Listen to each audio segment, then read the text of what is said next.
about Josh Allen and the Bills have to do much better on all right. We are now live, baby. Let's see. We're like 3 minutes or so away from kickoff. Let's see. So, looks like our inactives for today are cornerback Xavier Crawford, cornerback Ken Webster, linebacker Raekwon McMillan, guard Shaq Calhoun, center guard Chris Reed, tackle Isaiah Prince, and defensive end Taco Charlton.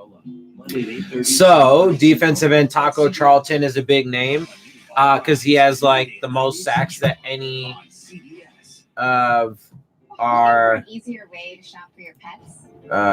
With Chewy, you can get everything your pets need delivered right to your door. My mic's not on. I mean, it's part of my camera, so I don't know how it wouldn't be on. And you never have to worry about running out. Oh no.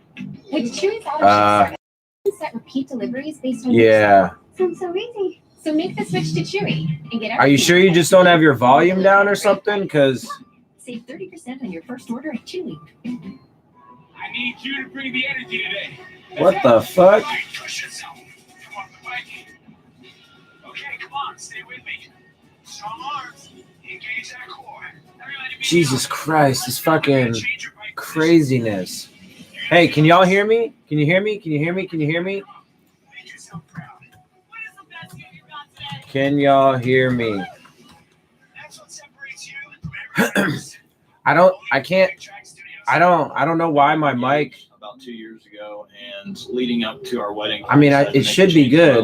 I don't even know how I would do anything about that. Introducing Candid. Because it's literally part of the camera that I use. Candid, my life completely changed. I started going to the gym more. Okay, good. Eating better. Yeah, so like I said, inactives for today. Taco Charlton is inactive. You know, we already have like absolutely no pass rush, and he's one of the only, you know, people on the team that actually has like sacks, even though, you know, a couple of his sacks were, you know, cleanup sacks or whatever, and he hasn't really done anything in the past few games anyway. But there goes some pass rush. We're down a couple corners, including Ken Webster and Xavier Crawford.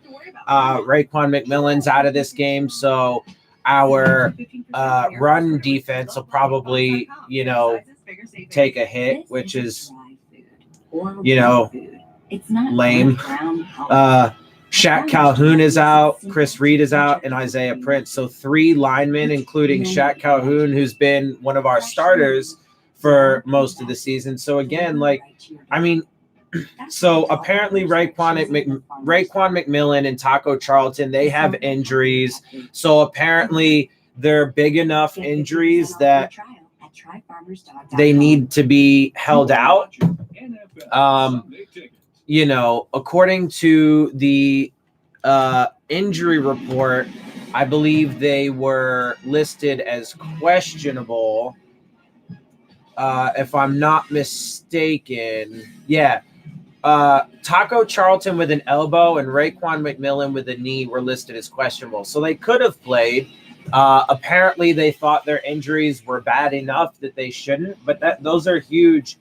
Those are huge for our defense, right? So, I mean, you know, and Ken Webster's out. You know, he's been one of our top corners to this point. So our defense has taken pretty big hits.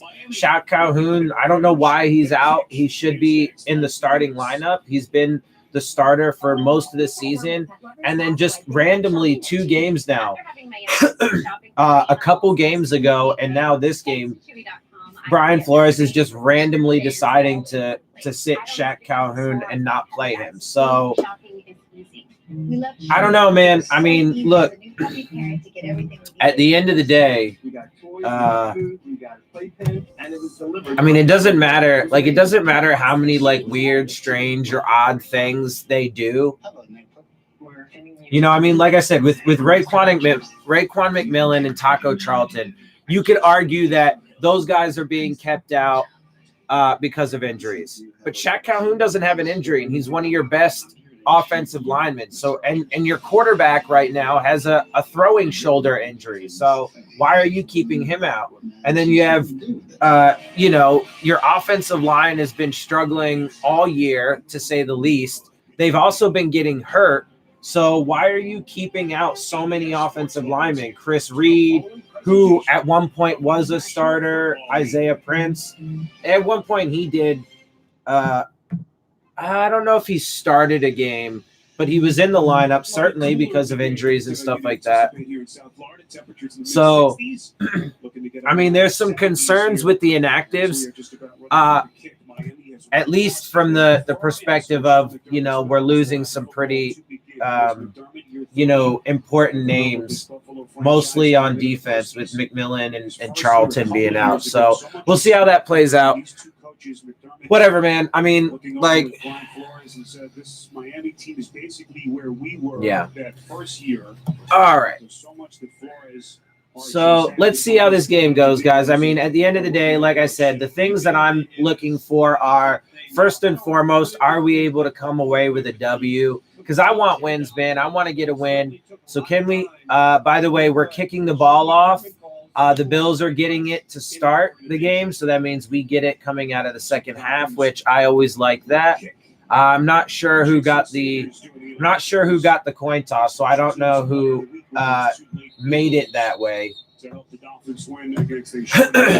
I don't know if that was our choice or theirs, but regardless, I always like to, and like 99% of the times, I like to get the ball in the second half. But yeah, can we get a win, man? Can we get a W? How competitive are we in this game? We'll continue to monitor injuries. And, are there any players that step up, man, and show that they deserve, to be here, and that not just deserve to be here, but that they're going to be good building blocks for us. Oh, no, big run on the first play of the game. Jesus, can y'all tackle or what?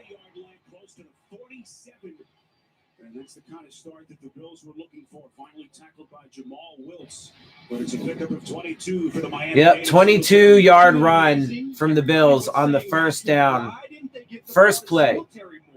Because every time he touches the ball, it's something like Devin Singletary. Ability in the neck to rip off big runs. Okay, well, that's not a very good start. It is just one play, but 3 years at Florida Atlantic. What an exciting moment for that young man. Quick strike and delivery to Isaiah McKenzie. All right. He fights his way inside Dolphins. That was another 7 or 8 yards. 6 yards. So now it's 2nd and 4, Bills. I am hella thirsty. Despite their struggles with the ground game. To see how they will start in front. Still a platoon situation.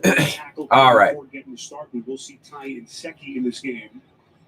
And now the injured Miami Dolphin is Eric Rowe. Oh, Eric Rowe's hurt. Yay. Corner to safety with all the injuries that they've had. God damn it. I'm just happy we aren't going 0-16 and the Patriots aren't going 16-0. Absolutely, man. Yeah, it's definitely good to dodge those bullets. But again, that's on the players. That's not on the coaches. The coaches can get some credit for, developing some of these guys. They can get some credit for some, good calls that have been made in games. But to me, the only reason why the Dolphins won any games, the only reason why they've been competitive is because of the players. They've been busting their ass. Also, too, this organization's overall philosophy and decision to make this team as bad as they possibly could, I do believe, this tanking philosophy, I do believe is, a major contributor to why we're having so many injuries, particularly on defense. I mean, you saw how much they had to stay on the field to begin with the year and stuff. So that's another first down and another 6 or 7 yards, or another 10 yards, excuse me. So now it's first down. The Bills are moving all over us to start their first drive so far. It's pretty easy at this point. We're not really – the defense is not really competing much. And Eric Rowe just got injured to start the game. That was a decent run stop there, so they only got about a yard. So that's the first decent defensive play that we've had. Miami defense. Look at the starters defensively. We mentioned the return today of Rashad Jones. So that massive contract a couple of years ago. The linebackers, Jerome Baker and Vince Beagle, starting to make some names for themselves in that linebacker unit. Come on, D. Let's get a stop, man. Don't let them score on their first drive. Too much time in the pocket. Decent defense, though. Nice. Rowe's back on the field, so that's good. And now it's 3rd and 9. That was solid. That was solid coverage downfield. Allen did miss a dump off to Singletary, though. He definitely had an outlet. But that was a solid defensive play. 2 solid defensive plays in a row. So now 3rd and 9. Such a young Miami team after that 0-7 start. Come on, guys. Nice. They got a few yards, but was that Jamal Wiltz? Yeah, Jamal Wiltz had a good open field tackle. Suddenly struggling field goal kicker Steven Hauschko missed a couple of field goal tries. All right, it looks like they're going for a field goal try. It's a 51-yard attempt. Have more of an aggressive mindset until the end of the game on 4th down, but I think weather in this game probably a bigger factor in letting Hauschka kick this kick. 51-yard attempt. And it's good. So the Bills are now leading 3-0. So that's good. The first 3 plays, the very first 3, Rashad Jones is playing, yes. The very first 3 plays that the Bills ran were good for them. Not so good for us. But then the following 3 plays, good stops. So it was good. It was overall all right. They did start moving the ball on us, pretty well at first, but then the defense held tough there, held them to a field goal, a long field goal. In fact, it was 51 yards. So not a terrible start. That's actually a pretty good start overall, considering the end result. I would like to see the defense not give up a 22-yard run like they did. I would like to see them tighten up a little bit and, strangle this Bills offense. But, again, not bad. We held them to a field goal. It was a long field goal. They didn't even get they barely got over the 50-yard line. She's connected. All right, now let's see how our offense does. Let's see how Ryan Fitzpatrick in this offense does. We're down Shaq Calhoun for whatever reason. They decided to keep him inactive, even though he's, been like the starting right guard for most of the season. Although Daniel Kilgore is in, he should be in. Jesse Davis should be right tackle. Although they need to, I don't know. I don't even, that's the thing is I honestly don't even know what the best lineup would be because almost none of these guys are good. The Browns injured 90% of our wide receivers. I'm not going back in there. Superstitious, huh? No. Oh, I almost forgot you were a Steelers fan for a second. For a good game. Yeah, no, honestly, man, that last game for y'all was rough. Y'all's offense was not doing shit at all. Although, of course, you did lose Juju Smith-Schuster and James Conner got injured in that game. And then, of course, you had that brawl at the very end, which wasn't good for either side. Unicorn, Thursday at 8:30, 7:30 Central on CBS. All right, come on, baby. Let's go down and get a touchdown, man. I'm trying to win this game. Let's see. The Colts are playing the Jags. Scoreless. It's the Texans and Ravens. That's a good game. That's still scoreless.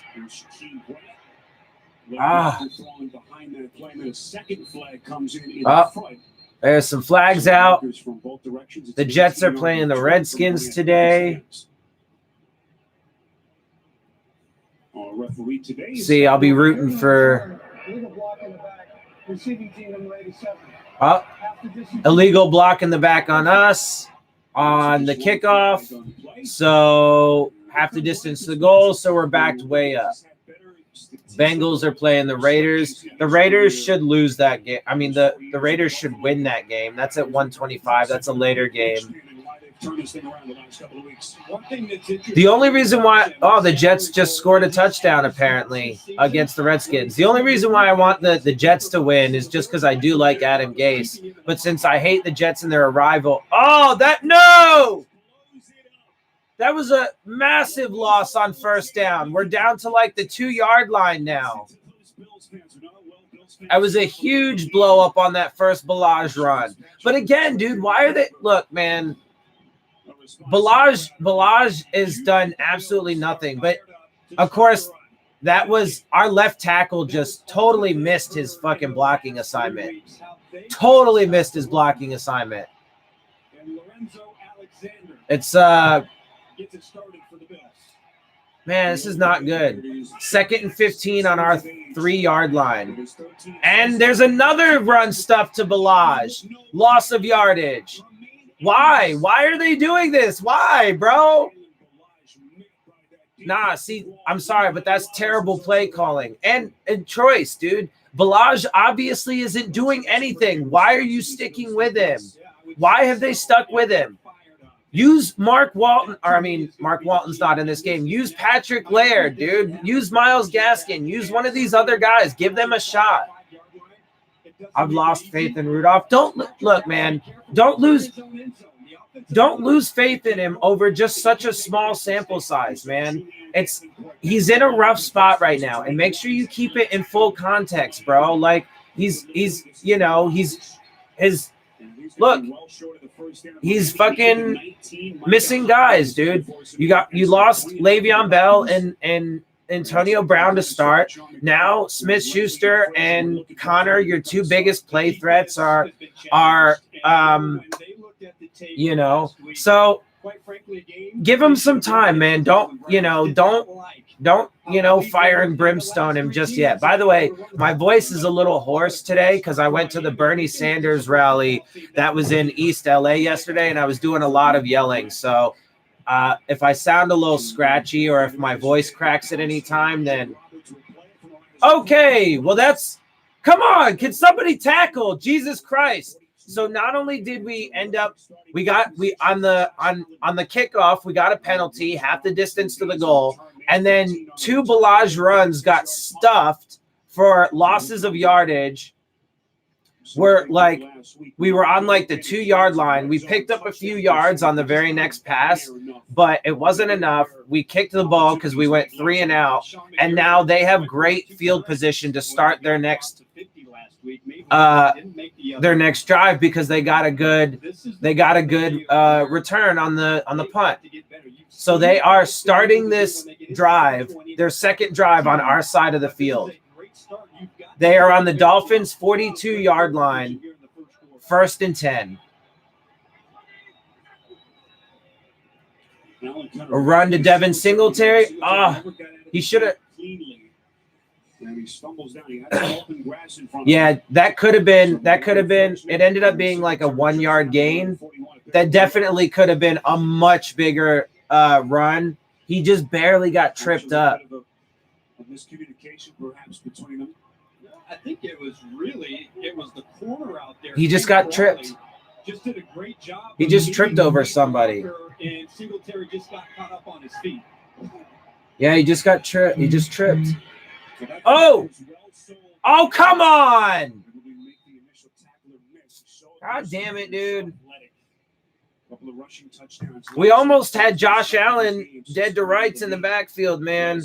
but whiff on the tackle, and then they let him get like 6 or 7 yards. God damn it. Is trying to confuse Allen. The pass is a little bit too far in front of Singletary. All right. Well, we managed to stop him, though, on 3rd and 5. I don't even think we have 4 wide receivers left. But there's a flag.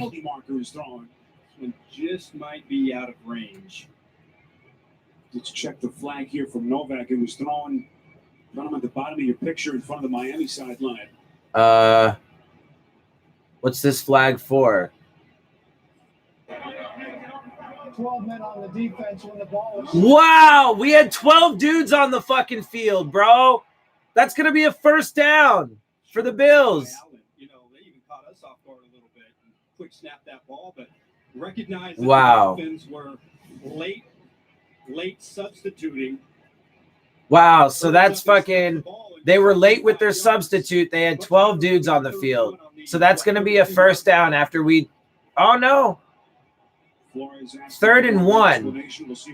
But it was only 5 yards. So how did they only get 4 yards? That's weird. Yep, Frank Gore is in on a 3rd and 1. But they just quarterback sneak it and get it. No, we're losing right now 3-0.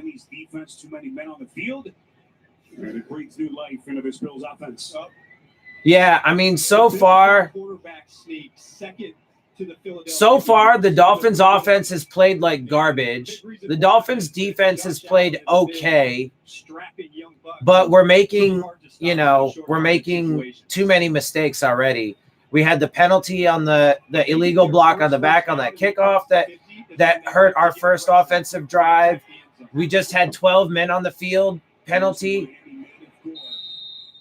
Frank Gore gets like 4 or 5 yards on the first down run. His football career was nearly derailed. ACL tears in his knees in back-to-back years. Thought that maybe his career was over. Oh, Lord have mercy. Over the years. But so the future Hall of Famer looking to lead his Bills to a win here in his hometown. Yeah, I know everybody's excited about Singletary, but I would not count Frank Gore out yet. Come on, baby. Let's get some stoppage. It's 2nd and 7 right now.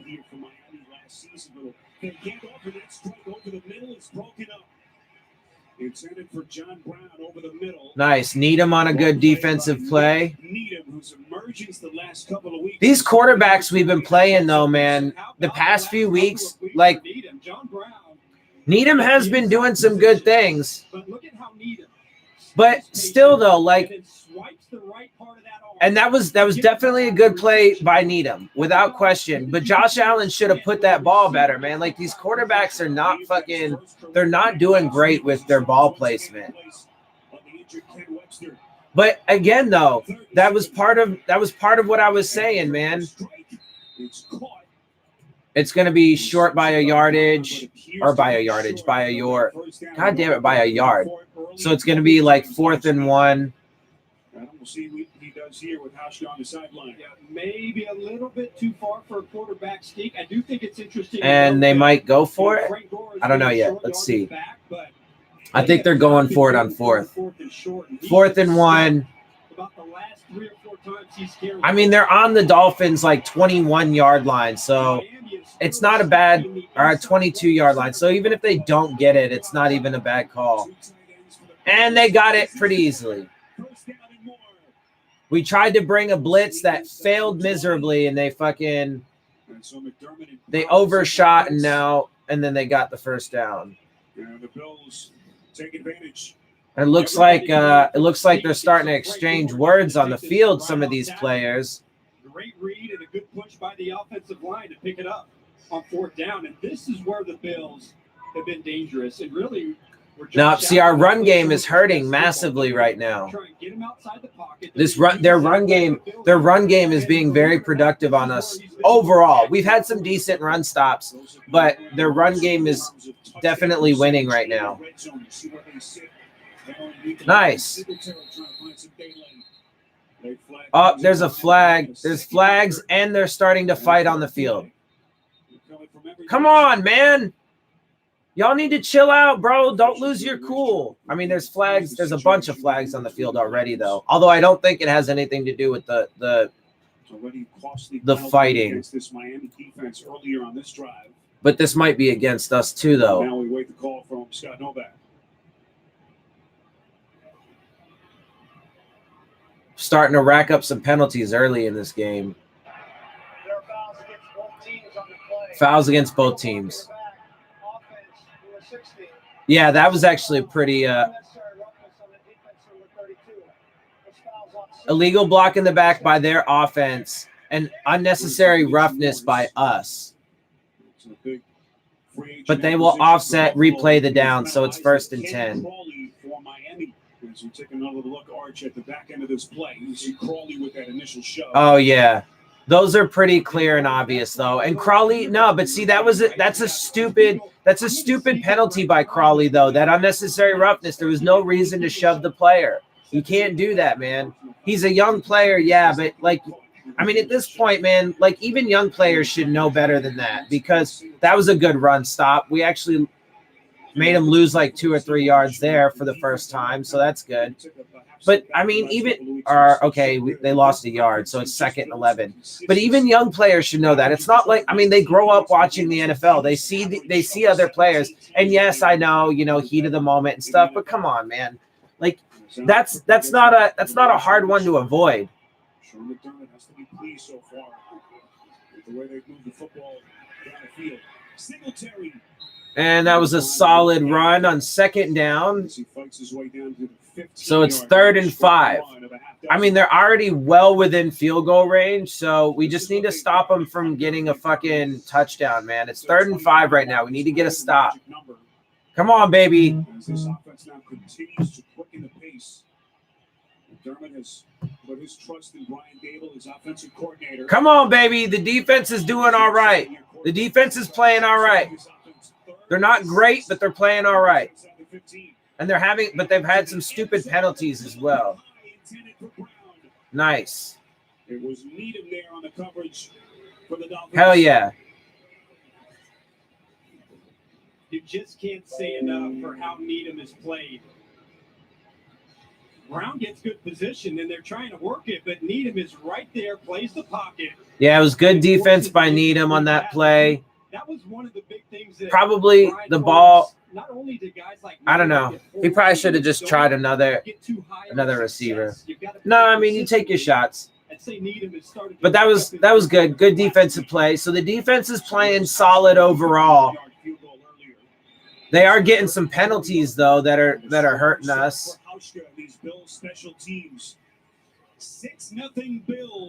All right, so they just got another field goal. So it is now 6-0 Bills. And yeah, dude, Balaj, man. I mean, Balaj is. I mean, I feel bad for the kid because I do think that, like, in a better system with, better coaches, with a better scheme, with better players on the field around him, blah, blah, blah. I think all that stuff, Balaj could be a good asset, right? Like that's the thing I'm actually more of like a running back by committee kind of guy. Like, I'm not really a huge fan of having just one back that you put the entire workload on. I actually really enjoy having like a few different backs that actually do have different skill sets, right? Like I liked having Frank Gore, the big bruiser that can run up the middle in between the tackles and get you like 4 or 5 yards almost every single time he runs the ball. And then having a guy like Kenyon Drake, who, was quicker, shiftier, can make guys miss. He's better in space. He's better on the outside runs. He's better in the pass game, right? Have a guy like that and blah, blah, blah, right? So that's how I like to do it personally. But they're like, right, they're just going Balaj. Like he, is capable of even being that fucking, a number one back. And I'm not sure he is, but it's in his defense. It's hard to say, for a couple reasons. One, he is still a really young player and has to develop and so on and so forth. But also too, because he's not in a particularly good position right now. The offensive line is not playing well. They're not very good at all. And just the rest of the team, obviously, is super struggling, particularly the offense. So, I mean, it's a tough situation for him to be in. However, at the same time, it's not working. So why the fuck is the coaching staff continuing to go with it? And like I said, man, I mean, the best argument that you can give is that they're incompetent, right? So for anybody who doesn't want to admit that, like, they are doing small things, right? Small things like that add up, right? And that's part of the way that they can, skate by on this, like, this whole tanking thing, right?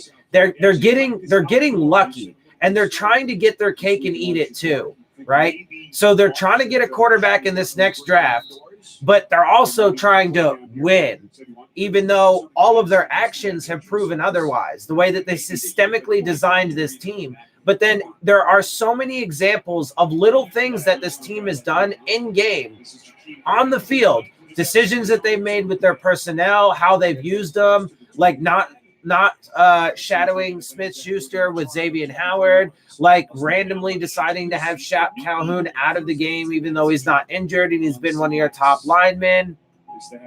At various points, the way they've used, timeouts, plays that they've called, like the all-out blitz on 3rd and 20. But a lot of that stuff is subtle, but it adds up, and it puts this team in bad position to win, right? And it puts them in a greater position to lose. So the best case scenario you can give them is that they're just, that got blown up, and Fitzpatrick just got dumped for a big sack.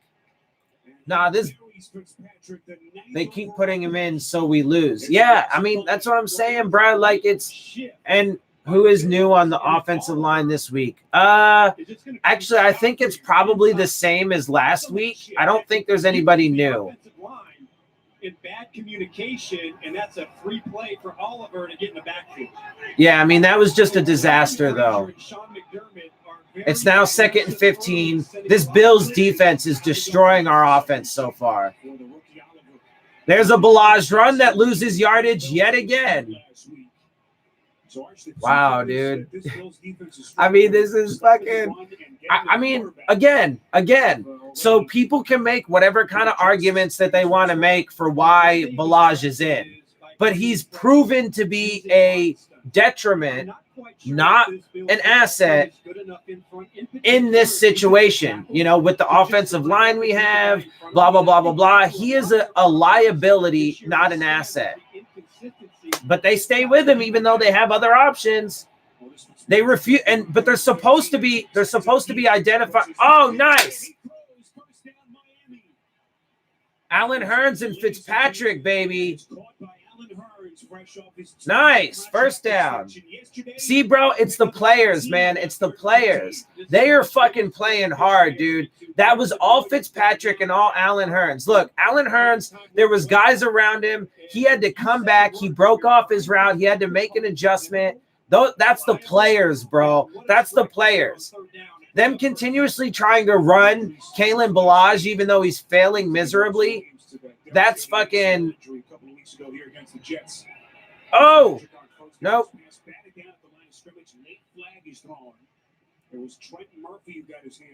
So that was an incomplete pass on first down, but it looks like there is going to be a pass interference on the defense. Or a holding on the defense. 5-yard penalty, so it's going to be it's going to be 1st and 5. Yeah, that was a pretty obvious hold, though, because he was holding up Albert Wilson after 5 yards. That's right, JB. He's going to hit DJ Chark the middle of the field, and he takes this in for the touchdown. Nick Foles, he is 5 for 6, 72 yards and 1 TD. They're up 7-0. Back to Spiro Ditas. Jacksonville is, and that was another shit run. At least it gained yardage for the first fucking time, though. It was like 2 yards. That's the best run that fucking Balazs has had. They've all been either no gains or losses of yardage this entire time. That was the first. 2.05 yards per rush this season by Kalen Balazs, third lowest by any running back since 1970.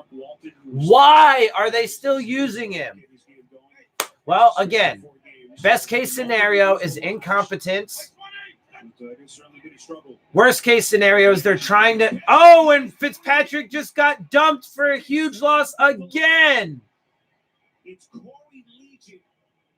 Nah, this offense is playing like garbage. And this defense, this Bills defense is eating us alive right now. The offensive line overall, the offense overall is playing like a hot mess. But the coaching staff is not helping this situation. Their choices to continuously run Balazs are massively making this way more difficult on us. It was Sean McDermott who calls timeout here, interestingly, for the Bills. So 63 seconds. Yeah, so the Bills randomly decide to use a timeout for whatever reason. Oh, we need green beans. Oh, this is cool. I don't know why you would do that. One more thing around. Unless, I didn't see it was really quick. Maybe they had too many guys on the field and they weren't ready. I don't know. But other than something like that, unless there was some reason that they just weren't ready, but that's not a particularly good. It's probably going to be inconsequential at the end, but I feel like they should be here by now. that timeout, Where are the Bud Light Platinums? certainly could be a.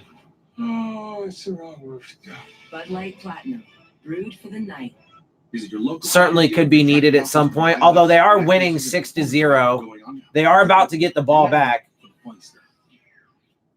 Yeah, Balazs Flores' 3-and-out back. That's right, man. I'm telling you, bro, people can keep arguing it all they want. The wins that we have and any level of competitiveness that we've seen is not this coaching staff. People can continue to try and argue it as much as they want. Again, this regime, this Dolphins regime is trying to have their cake and eat it too, right? They systematically designed this team to be as least experienced, as low talented, as young, as unproven as they possibly could. Have they found a couple good guys? Yeah, like Preston Williams was a good pickup, even though he's injured now, and we'll see how he comes back. Vince Beagle actually turned out to be a pretty damn good pickup, despite the fact that there was a clear drop-off in proven production from Kiko Alonso to him, but he was a good pickup, and credit to the coaching staff for that. But Brian Flores and this coaching staff is not exempt from the tanking philosophy. Because why? Because they are part of the power structure, and they were given the same orders as the front office. So they're trying to have their cake and eat it too, right? So they systemically, and not only that, but they do have say in the player transactions that are happening. So the purges that they did on this roster and so on and so forth. So the coaching staff gets tons of credit for the systemic, or gets, plenty of credit for the systemic way that they've designed this team.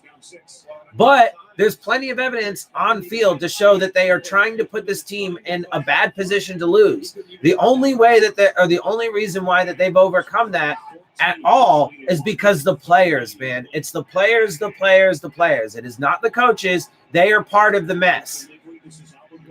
And that was not a very good play on 3rd and 14. Got back to the line of scrimmage at best. And so now the Dolphins are punting yet again. Fitz played for Harvard. He knows how to make bad teams play. Yeah, look, Fitz, we know what Fitz is, bro. But he's also got a right shoulder injury. That's his throwing arm. That's an injury we're going to have to keep an eye on. March, I'm not sure he's going to make the Pro Bowl, but boy, he's playing like a Pro Bowler. 5th-round pick out of Boston College, so versatile for this defense. Got his 2nd career sack last week. All right. Well, let's see what our defense is playing pretty, well overall, man. But if our offense keeps going like they are, then we're gonna see stuff like we saw at the beginning of the season. Defense is gonna get tired. They're already massively banged up. Eric Rowe he should be playing right now, but Eric Rowe did get banged up already on like the second play of the game. So Raekwon McMillan's out of this game. Taco Charlton, right? They do both have, injuries. I'm air quoting. It's not to say that their injuries are not real. They could absolutely have injuries. I'm not doubting it. These guys are getting massively banged up. But, they were listed as questionable. And so with that designation would lead you to believe that they could have absolutely played. Our run game right now, especially with McMillan's not doing hot, we, don't really have a pass rush to begin with. Taco Charlton has like the most sacks on the team. That's like a 3-yard pickup on first down on the run for the Bills. 2-yard pickup. Fitz is a perfect 3 for 3 for 25 yards. Well, good stat line for Fitz. Well, it's not even particularly a good stat line, but all right. So the first quarter is now over. So it just ended before the Bills could get off another play. So they're going to take a short break and then we'll come back. Bills are still leading 6-0 as it stands. Our offense is absolute garbage right now. The defense is playing well. But if that trend continues, then the defense is going to start getting burned at some point. Gaskin leads all Finn's running backs with 0 yards. Yeah, I know. Well, you could also throw Patrick Laird in there because they both have 0 yards. 0 yards on 0 attempts, yet Kalen Ballage has like negative something yards on however many attempts. Dylan sends in Dr. Feelgood. Yeah, man. I don't know. Like, it's super hard for me to be excited about my team, Like because I know that they're being put in such terrible positions, man, both systemically and in real time with the decisions that this coaching staff makes and stuff, man. Like from play calls to timeout usage to there have been some odd decisions made in challenges and coin toss decisions and I'm just adding it up throughout the entire season and how they've used their players and how they've decided to hold out some players. Signal is here. Experience it with the amazing new iPhone 11. I mean, yeah. So like, okay, so the offensive line is playing like hot garbage right now. But one of the best offensive linemen that we've had the entire season, Shaq Calhoun, is inactive for this game. So they couldn't play him if they wanted to, right? He's inactive. He can't play the game. So. And Isaiah Prince and Sutherland who is it? It was Chris Reed. Chris Reed, Isaiah Prince, and Shaq Calhoun are all inactive for this game. Why? No, I don't think Gaskin has a carry at all yet. Not yet. So I mean, that's what I'm saying. Like even some of those inactives are massively questionable. Right? I mean, at least have some of those offensive linemen active so that way, in case somebody gets hurt, maybe if they, can't play for shit. God damn it, man. I'm telling you, bro, they're going to start burning us. That's a 24-yard pass play. Nick Needham was in coverage. He whiffed on the tackle. He was kind of thought of as a one-trick pony and a guy that only ran deep in vertical routes. But when he got here, they saw, hey, this guy's got some savviness ability to him, and you're seeing that. I'm telling you, man. If our offense doesn't start showing some life at all, this is going to get ugly quick. 6-year career. Going back to the air over the middle, that is Beasley. That's like 7 yards on first down. 8 yards. 2nd and 7 now. They are on our side of the field. They are leading 6-0. Flores is saving the good players for the playoffs in 2029. Yeah. Yeah. Something like that. God damn it. That was a decent run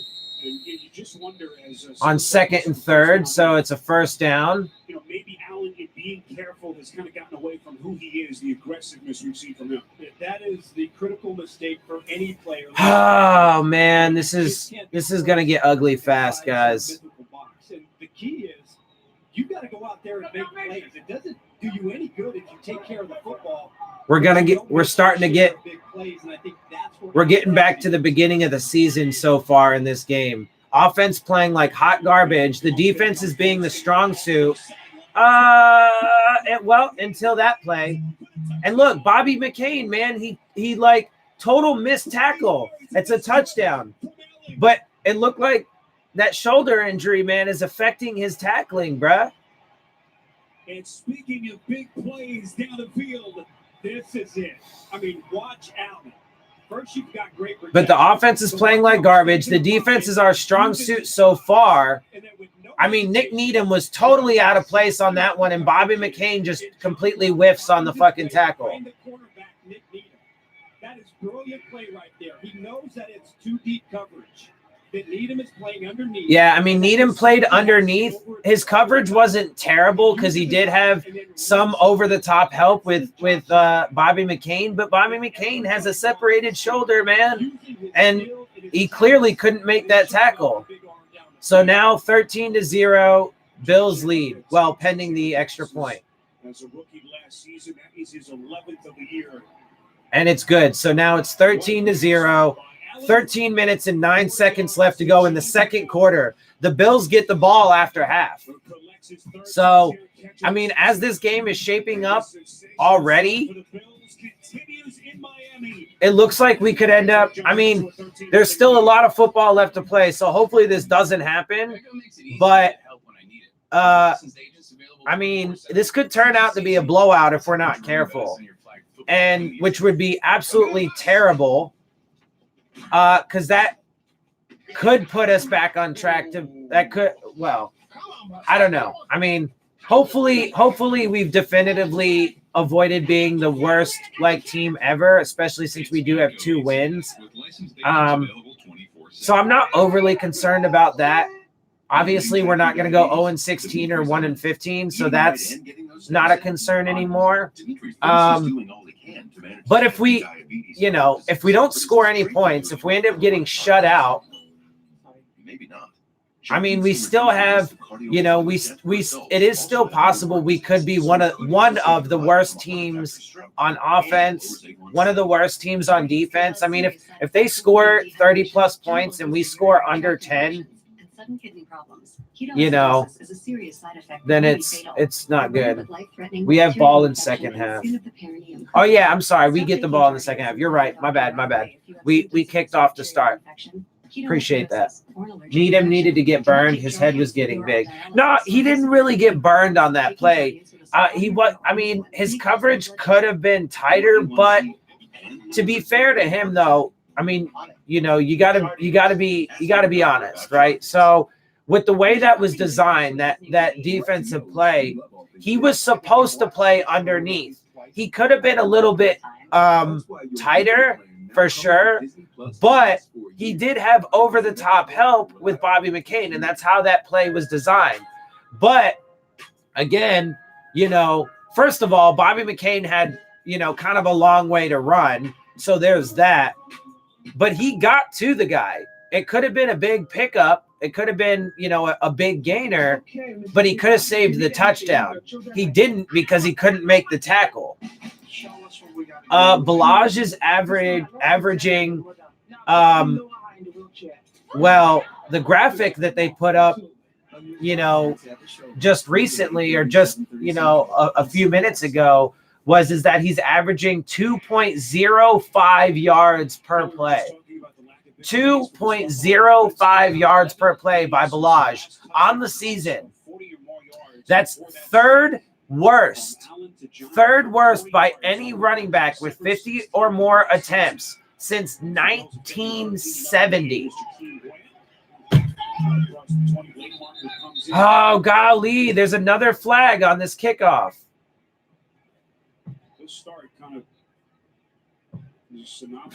Which is probably going to be on us. This has been a resilient team, especially of late. Racking up flags. See how they respond as we wait the call here from Scott Novak. During the return, personal foul, illegal double team block on us. Half the distance to the goal. And once again, absolutely terrible field position. Who's a rookie NFL head coach. There's 2 weeks to begin. The first 4 games outscored by more than 34 points on average. So they're showing tanking. Are they playing to win even this season? And suddenly back-to-back wins. Okay. So they're showing graphics about how terrible we were the first 4 games, how much improved we were the next few games, and the fact that we won 2 games, another terrible Balaj run. No, garbage. Loss of a yard. There's a flag. Spiro, doesn't help that now for the second drive you've had 3 chances at the ball, and twice you've had a penalty on kickoff that's put you inside the 10-yard line. After the play was over, unsportsmanlike conduct on the defense from 90. Unsportsmanlike conduct on the defense after the play. It's going to be a kind of penalty that will drive Sean McDermott mad. Crushing penalty. Sean Lawson is number 90, and he gets up and then just stands over. It's a taunting penalty. Shaq Lawson and just stands over Balaj. Doesn't look like much, but you can't stand over a player. And now you've been in great. I mean, I think that's like done a great job. But kind of a whatever penalty. Like, I don't know. They could have definitely not called that, but he did taunt him. So, nope. Jesus Christ, dude. That time it was a attempted screen pass to Balaj, and he lost like 4 yards. So this dude can't, or 3 yards. So he can't get any yardage running the ball or fucking catching the ball. Stop using him. But no, of course, because they're not trying to win, dude. This coaching staff is not trying to win. It's all right, man. Our running backs have been hot garbage too. I just realized Myles Garrett tried killing Mason Rudolph. Yeah, no, that was not good. Miami has the oranges. Buffalo had the juice. Yeah. Oh, that was almost intercepted. It was deflected at the line of scrimmage and almost picked off. No, this offense, bro.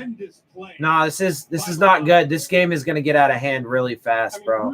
If they can't fucking, we're about to have to punt again. And then he jumps up. And the only reason why we didn't go 3 and out is because of that penalty.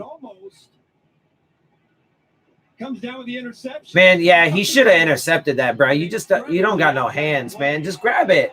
What are you doing? Just grab it. I mean, thankfully he didn't. But it's still 3rd and 13 now on our own 20 and a half yard line. Oh, look, Balaj has positive yardage, but it's obviously not going to be anywhere near a first down. And it was just a dump off play, and he picked up like 4 yards. Well, we're going to punt again. 4th and 9. Dolphins offense is getting suffocated. Oh, and we are starting to rack up. We've already racked up several penalties. The Dolphins have been really good this year as far as their discipline goes and penalties. They put them in bad field position, and then up front, bad communication is allowing the Bills D-line to feast. This has been one of the least penalized teams in the league. Ironic considering their record, talking about Miami. Roberts is going to play it just outside his own 30. Excellent pursuit down the field by Miami's punt team. A return of only 2 after the 42-yard punt by Hawk. 13 13-0 Bills on CBS. We build innovative trucks to serve the people who depend on them. Cabins to comfort. Power to do more.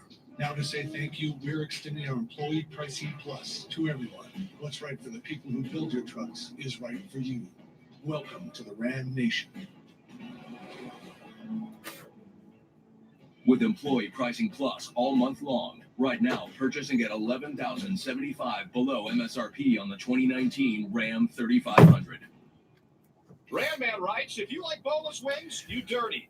Not anymore. B-Dub's completely. No, fuck boneless wings, bro. I'm vegan. I don't even eat chicken anymore, but fuck boneless wings, bro. You gotta have bone in. That's the only way. Either you guys have the worst line ever or Balaj is just bad.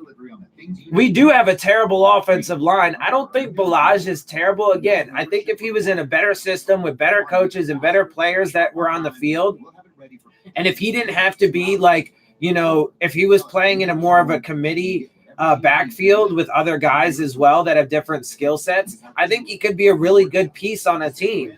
But, I mean, More safe, more doing. Corona Hotline. Hey, Coach, what's up?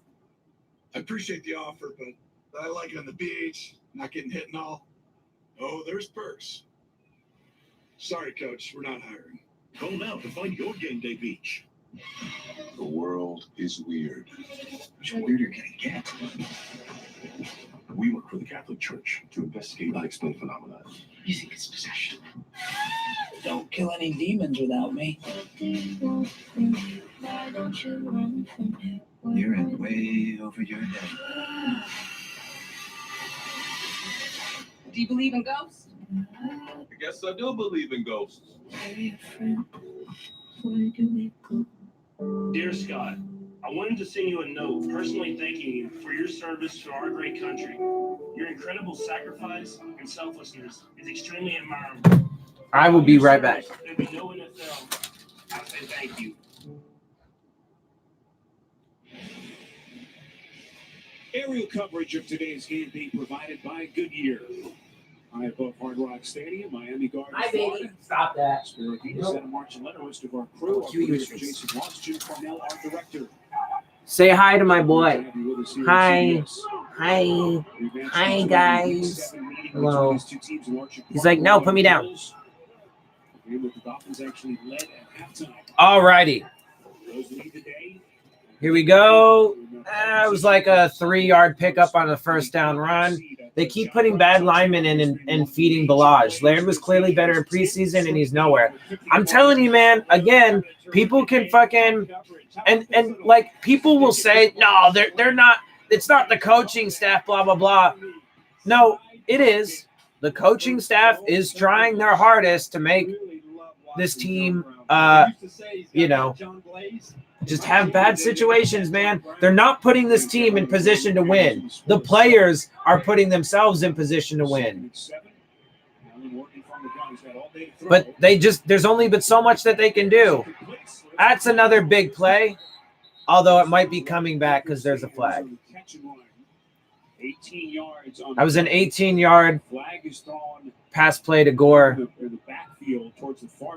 But this could be coming back. It could be a hold on their offense. Yep. Oh, no, it's on us. What? Ah. Well, so much for being one of the least penalized teams in the league, although we have been, to be fair. That is accurate, but not in this game so far. 3 weeks ago, the line was solid, but they changed the line up twice for bad results. Yeah, bruh. I mean, like, honestly, dude, I'm done trying to have conversations with stupid people that want to just deny that shit. And that's a run for – wow. Josh Allen is destroying us right now, bro. He just ran all over our defense. Josh Allen just got like 30 yards on a run, and he didn't even slide. He's just fucking mauling us, bruh. Yeah, Frank Gore's a beast, bruh. By the tight end. Damn, dude. The Dolphins, I mean, look at the Dolphins. Trent Harris I mean, he's still playing right. I think right now, at this very moment, Wow. Trey Harris is still playing handoff to Devin Singletary. Everybody crashes it inside. And then Allen has a lead blocker out in front. First and goal. This might be one of the best and sharpest we've seen the Buffalo offense as a whole start this season. There's Bobby McCain, who gingerly walked to that Dolphins sideline. McCain, who had the interception last Oh, week. Bobby McCain In Indianapolis. just walked off the field all gingerly. I'm telling you, bro, look. And it looks like his shoulder's bothering him. He's going to the locker room. I told y'all, man. Done for the season with that knee injury. I told you, bruh. You see what Allen has done, man. He has feasted against this Dolphins defense. Really has. Longest run of the season for Allen. And we know how good he has been with his legs. There's some movement pre-snap, and this will be a false start. False start on the Bills offense. Tyler Croft. Prior to the snap, false start, offense, number 81. 5-yard penalty. First down. 5-yard penalty, but it's still first and goal. That block that he just had. He wants to get after it a little bit more.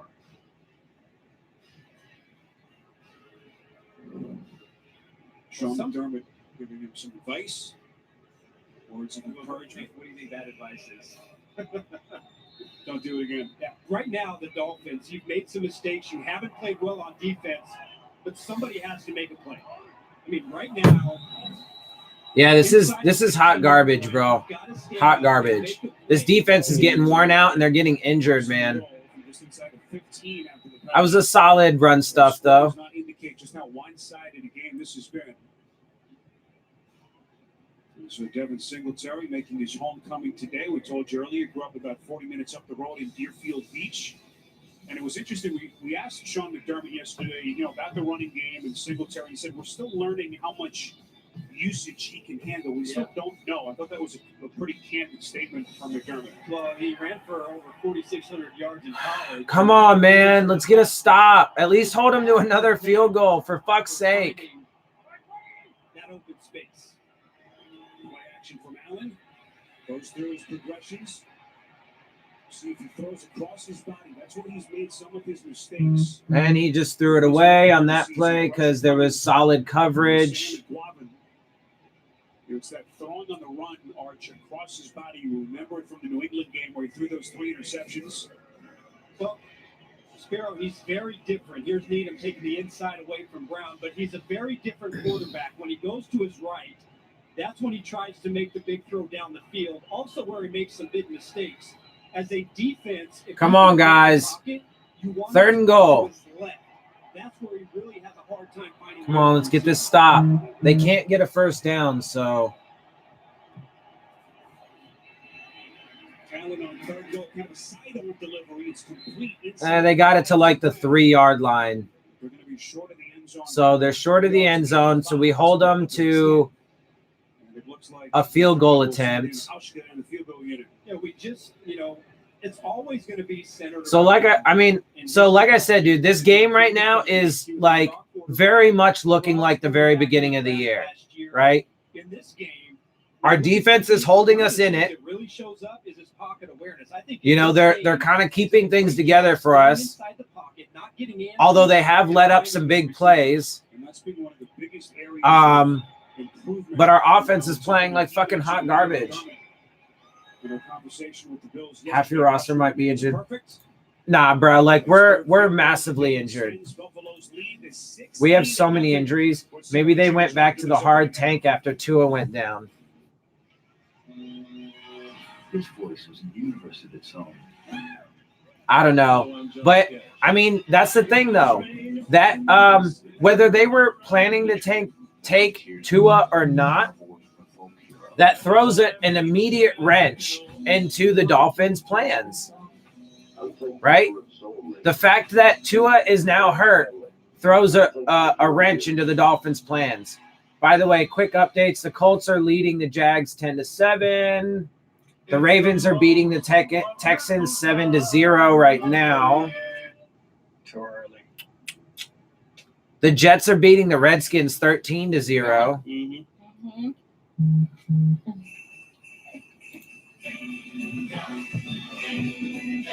Ready or not, the holidays are here.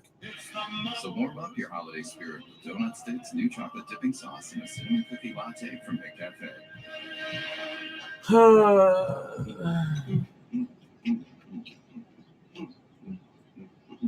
Hey there. Congratulations. Okay, look, me and all of our neighbors have rings, so we know this is a scam. So you can put away your fake lanyard and clipboard thingy. Also, the police know who you are, so might be best if, Oh, have a great day. Start building a safer neighborhood today with the Ring Video Doorbell. Tua needs to stay in school next year if he's even to play and prove he's healthy. Yeah, I mean, honestly, I think the best thing for Tua would probably be to stay in school. Especially at this point. But look, I mean, Tua is a massively big risk at this point. He's had ankle surgery. He's had surgery on both of his ankles. He now has a hip injury. I mean, and he's already a small guy. Tua's not. Look, I'm telling you. Have a good one. Does that mean his career's over? No. Does that mean that he's still? Or does that mean he can't be a really good quarterback in this league? No, of course not. But if he goes to the Dolphins, nah, bruh. He's going to get destroyed if he comes to the Dolphins, and his career will be over. And especially, dude, if the Dolphins end up having to trade away like all of their first round picks or a bunch of draft capital to move up to go get a quarterback, and then they take Tua in that circumstance, that'd be the worst thing that they could absolutely do. But again, that's still a ways away, so it's only speculation to this point. We have to wait and see how that plays out when we get there. Hard times defending the run here in the last 3 weeks, but the defense has played at a high level and really carried. This is a fucking mess, man. See if Ryan Fitzpatrick can't get this Dolphins offense. Smokey, stop. They will begin at their own 25-yard line. Oh. Coming up, the Verizon halftime report from New York. JB, Phil, Nate, Boomer, and Coach Cower standing by. They'll get you all the latest scores and highlights. As Week 11 continues to unfold around the National Football League, it's all to come on the Verizon halftime report. Well, that's Come on, man. Can we get something? Fix this O-line with all 3 first-round picks, then take Wisconsin running back first, second-round pick. He'll be setting off metal detectors everywhere. Yeah, right. Down by 16. Sucks, man. So you don't really have a honestly, I mean, this is one of the best defenses in the league. Right now, it's super hard. And they don't give up big plays. So now, as far as the draft goes, I mean, we definitely need to start in the trenches, without question. The offensive and defensive lines are where we need to start. There you go. To Parker, first down. Nice. It was a first down play, and they got like 11 yards. Good matchup here against Tre'Davious White. How good of a season has White had? Shut down. What was I saying? Oh, we definitely need to start in the trenches. And as you guys should know, if you watch my channel, I would never take a quarterback in round 1 or 2. I would take a quarterback every year in round 3 or later. Another terrible barrage run gains a yard at best. So we definitely need to fix the trenches. That's where we need to start without question. But exactly what I would do at this point, it's super hard to say. I mean, we need to figure out, where we're going to pick and so on and so forth. But it's looking like we probably are not going to get the first overall pick. We still have some winnable games. I mean, it depends, man. If we end up losing the rest of our games, then we could still potentially get the number 1 overall pick. Oh, great. So Evan Boehm is hurt now. Evan Boehm. There goes an offensive lineman. Great. Might be able to get Tua in the 3rd or 4th. Yeah, I mean, if they could get Tua in a middle round, I mean, sure, I suppose you could take a flyer on him at that point, but that's not going to happen. Tua is definitely going to go higher than that. too. So on the offensive But side, so Evan Boehm just came out. the offensive line for the Dolphins, and on defense, He looks to be all right, but I mean, Flores has had to start a couple of rookie offensive linemen for good chunks of the season so far. Now, we touched on when we had them a couple of weeks ago. A veteran head coach. So let's make it clear, though. In most cases, you can't blame. But see, there you go. We have three offensive linemen inactive today: Chris Reed, Shaq Calhoun, and Isaiah Prince, and we just lost an offensive lineman to injury, at least temporarily. So why did you decide to have? Why did you? Anyway, whatever, dude. Again, I'm done trying to argue with people.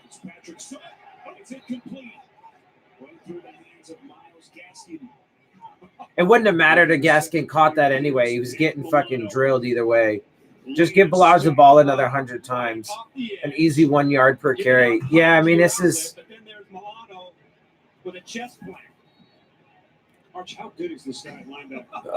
It's a lot of fun to watch. Man. He's made a ton of plays this year. He's an athletic guy, and when he's playing like that, both him and then Tremaine Edmonds, who's had a pretty nice. It's 3rd and 9, 6:42 left in the second quarter. We're on our own 38-yard line. And Ryan Fitzpatrick almost got dumped for a massive loss and just had to throw it away. Any chance to make a pass?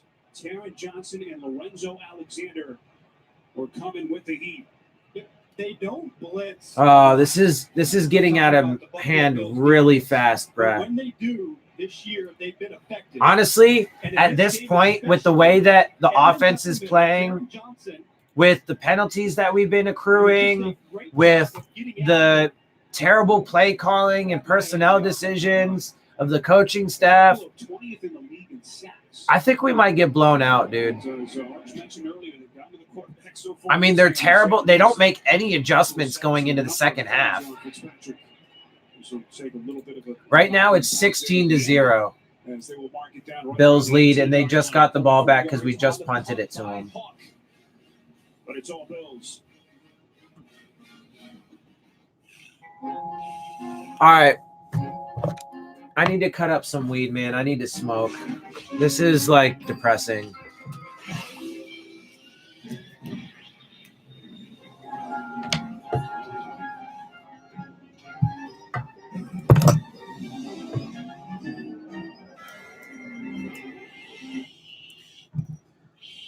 Oh, man.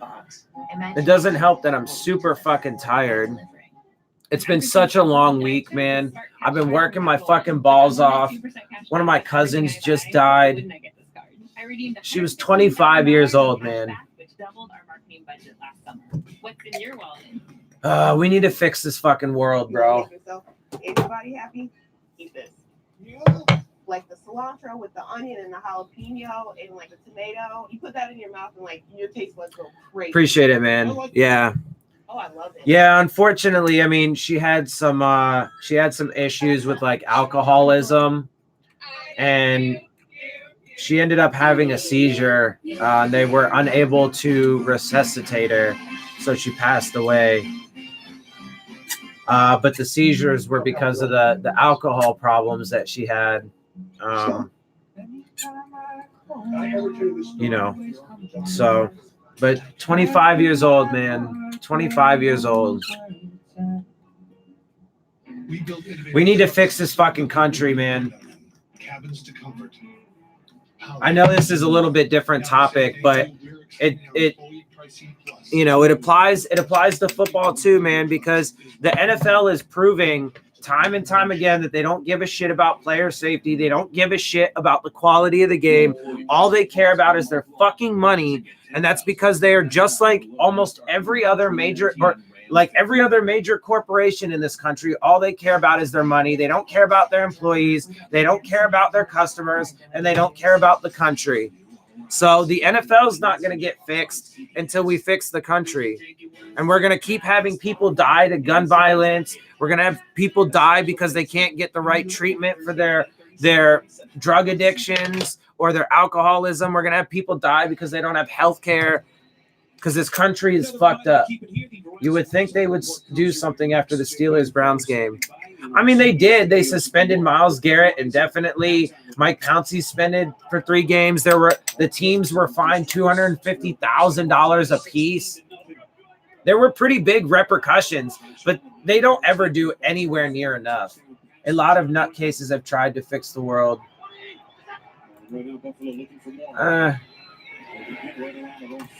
Anyway, I mean, I don't really want to talk about politics right now. That was a solid fucking defensive play. Like I said, man, the defense is kind of keeping us in this right now, but it's about points. Offense is fucking doing terrible. Appreciate it, Ben. Maybe Tua getting hurt might turn out to benefit the Dolphins in the draft. He might slide where we still might get him later in the draft. They wouldn't have to give up picks. Yeah, or they could totally I mean, we don't know. Look, the thing is we don't actually know. It could be that Stephen Ross liked Joe Burrow the entire time, right? So maybe, I mean, again, all of that's obviously speculation, Michael. So we have to wait and see, what our draft picks are actually going to look like, what our draft positioning looks like, and then we'll have to see what they do. But, maybe they like Joe Burrow the whole time, or maybe after this hip injury, maybe they, have decided against Tua, and maybe they trade up anyway. I don't know. It's a lot of speculation. We'll have to wait and see what they do. Let's just judge it on what they actually do.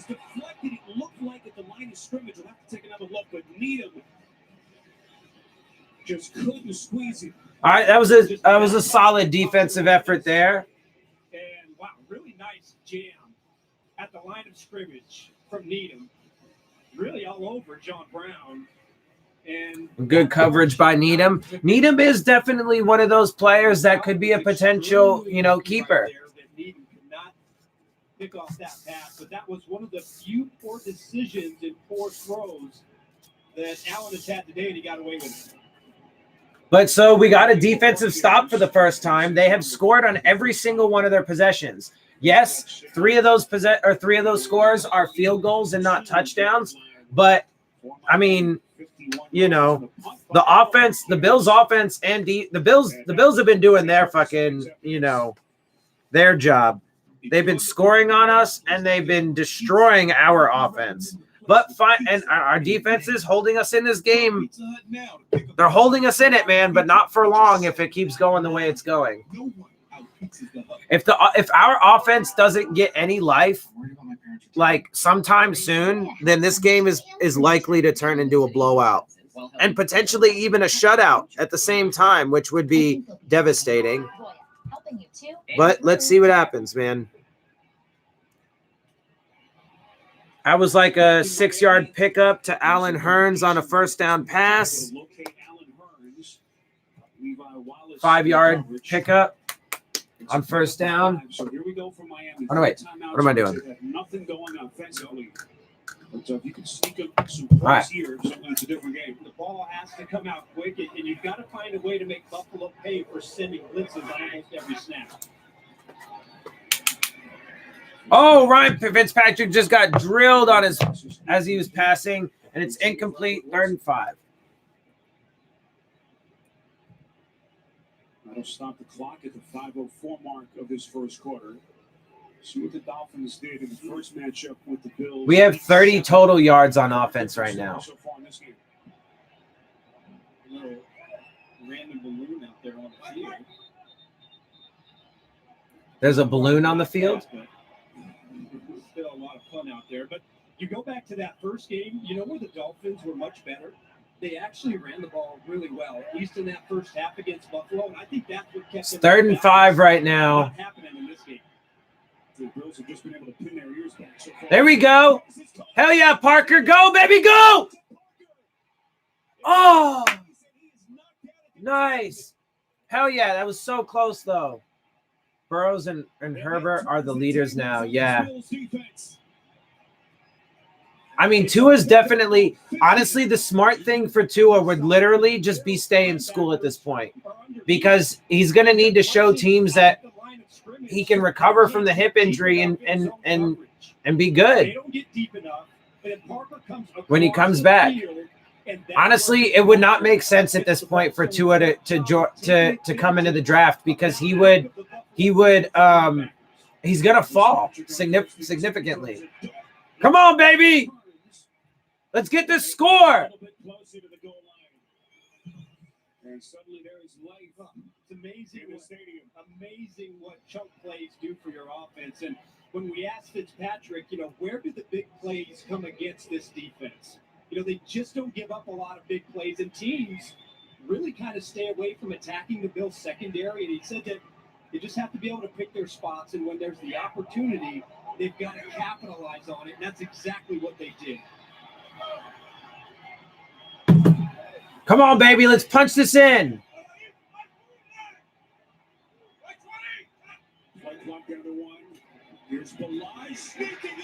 Wow. And so Balaj gets a touchdown.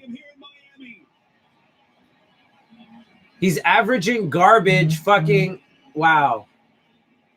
And look, there's going to be fucking idiots though. There are going to be idiots out there that are going to be like, look, Balaj got a touchdown. Okay. It still doesn't make sense that they're fucking using. This is like the one instance where using him actually does make sense because he is a bigger back, a bigger, more powerful back. This is like the one time where using him makes fucking sense that they've done so far. And it's not very much yardage. So it's not like he had to get very far. But I'll take that though, because it's still fucking 7 points. But my point is people are gonna like defend the use of Balaj because he got a fucking touchdown. He got like 3 yards on the fucking score, and he's been a hot fucking mess this entire time. But I'll take that shit, bruh. 16-7 now. At least we fucking scored, so we're not gonna get shut out. Wild card position in the AFC. We'll see their lead cut tonight. Love the way, this isn't the first time that anybody has said it, but I played with Ryan Fitzpatrick in St. Louis for the Rams. Oh boy! And he actually got a chance to come in there and play some games for us. I never thought he'd have the career that he's had, but loves how he competes. He's been getting beat up in this game. The offense Tua won't be ready until mid-season at best. Yeah. How many carries did it take? I don't know. Balaj has probably had at this point like 10-ish carries. Balaj is garbage. Another great Chris Greer pick. Look what Kenyon Drake is doing now. Where did they recover the football as they catch the Bills napping up front? Jason Sanders, no signal yet, and now they say it will be Dolphins football. So, okay, credit to the coaching staff there for an onside kick. We recovered it. So that's one of the few instances where we can actually give the coaching staff some credit for something good. Balaj 6 for 0 yards, 1 touchdown. Yeah, there you go. 6 carries, 0 yards, 1 touchdown. I mean, come on, but that's Tua will plummet till he finds Ross's first pick. That's funny. We get a stop and the ball back, and we're in this. Nah, we just did an onside kick, and apparently we got it.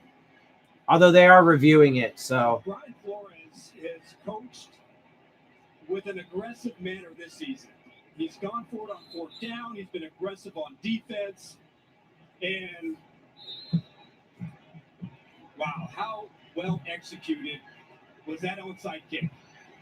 And Sean McDermott, what did he say to us yesterday? That Flores is known to go for it, and to go for broke. And why not at 2-7? Incredible. Keep in mind, Dolphins will have the football to begin the second half as they can cut into this 9-point deficit. On 1st and 10, suddenly the Bills on There we go. Oh, no, incomplete. Or no, that might be a fumble. Okay. Woo. Oh, wait. No. Huge break for the Dolphins. One official said incomplete. One said fumble. Let's see. Outside of 2 minutes. I don't know, bro. Yeah, I think that is going to be overturned to a catch and fumble. He did have solid possession of it and took 2 steps and a football move and then knocked it out of his own hands. They might get this. McDermott is challenging it, and they could overturn this. It's definitely worth the challenge for them. I don't know, man. That's tight. And we do stand a chance of keeping the ball. So worst case scenario, it would be an incomplete pass. But as the ball is pinned to his chest, I think that he took 2 steps. Is that enough? But see, this is why the catch rule is so dumb, though, because it's so specific that it's like, I may jump back on the Flores train. I'm still pondering. Nah. One or two good decisions is not going to fucking save him from the myriad of bad decisions. As they will take a closer look at this back in New York with Al River on there. I don't know, bro. We'll have the call when we come back. I mean, honestly, if they stick to the rule as it's stated, he had full control of the ball. He took 2 steps and made a football move and then fumbled the ball. If they stick to the rule, they should overturn that. That would be the right call on the field. But also, if you notice, one of the officials called it an incomplete pass. One of the officials on the field called it a fumble.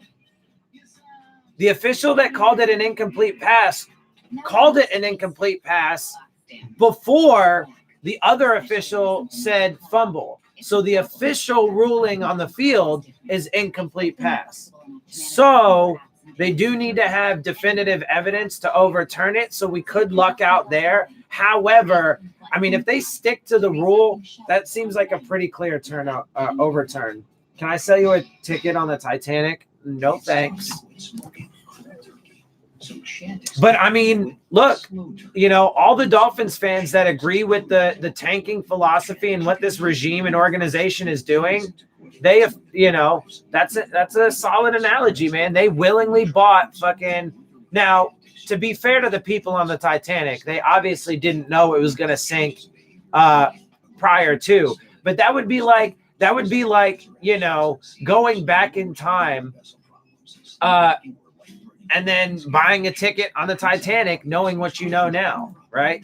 Like, okay.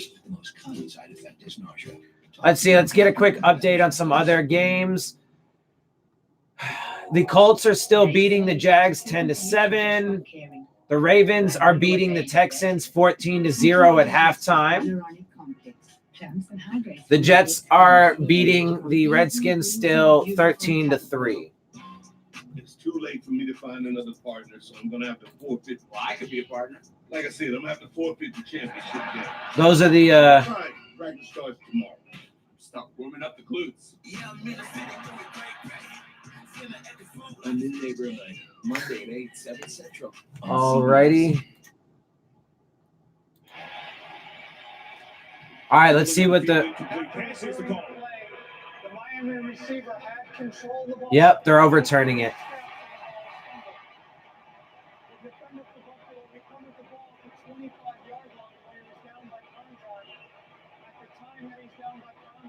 Yep, I mean, that's a good call. I mean, that's a good call. Gene's territory from New York. Gene, how did you see this? What New York obviously judged. And Possession there, 1, 2. Right foot, then left foot again with possession. Yeah. That would finalize the process of a catch, and then the ball does come loose subsequently after that. Gene, is there any gray area that he doesn't secure with both hands, that he pins it against his chest? Yeah, that's a great question. That's the judgment that I was trying to apply here as well. I agree that pinning, even though it's in his. No, see, that's what I'm saying. I say that yes, he firmly possessed it. So yeah, I think he firmly possessed it as well. He clearly had control of the ball. He just as he went to like, and Nick Needham's hurt now. Lovely. We've been singing his praises so far in this game. A terrific stretch this young man. He looks like he's in pain. Keep in mind, Bobby McCain. Great. The game earlier in the Bobby McCain's already out too. This banged up Miami secondary just can't seem to stay on the field. God damn it, and it just gets worse. But see, okay, so anyway, I was saying earlier, in most cases, you cannot blame a coaching staff for injuries. In most cases. But you can blame them for injuries in this case. Why? A couple reasons. Well, really, the overall reason is because of the fact that this coaching staff and this front office, the entire regime, coaching staff included, okay, not excluded, coaching staff included, has designed this team systemically to be terrible, right? So it's like I said at the beginning of the season, the defense is going to be our strong suit, which has been the case for, you know, a good portion of it, including this game.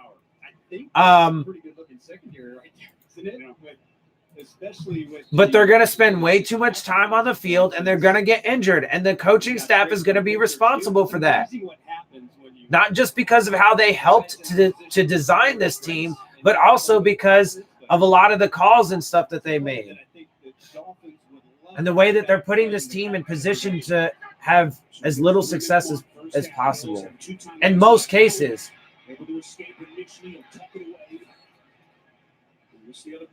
All right. It's now 2nd and 8. Did you watch the Chiefs-Titans highlights? I watched that whole game. I watched that entire game. I loved it, dude. That was so beautiful watching Tannehill fucking.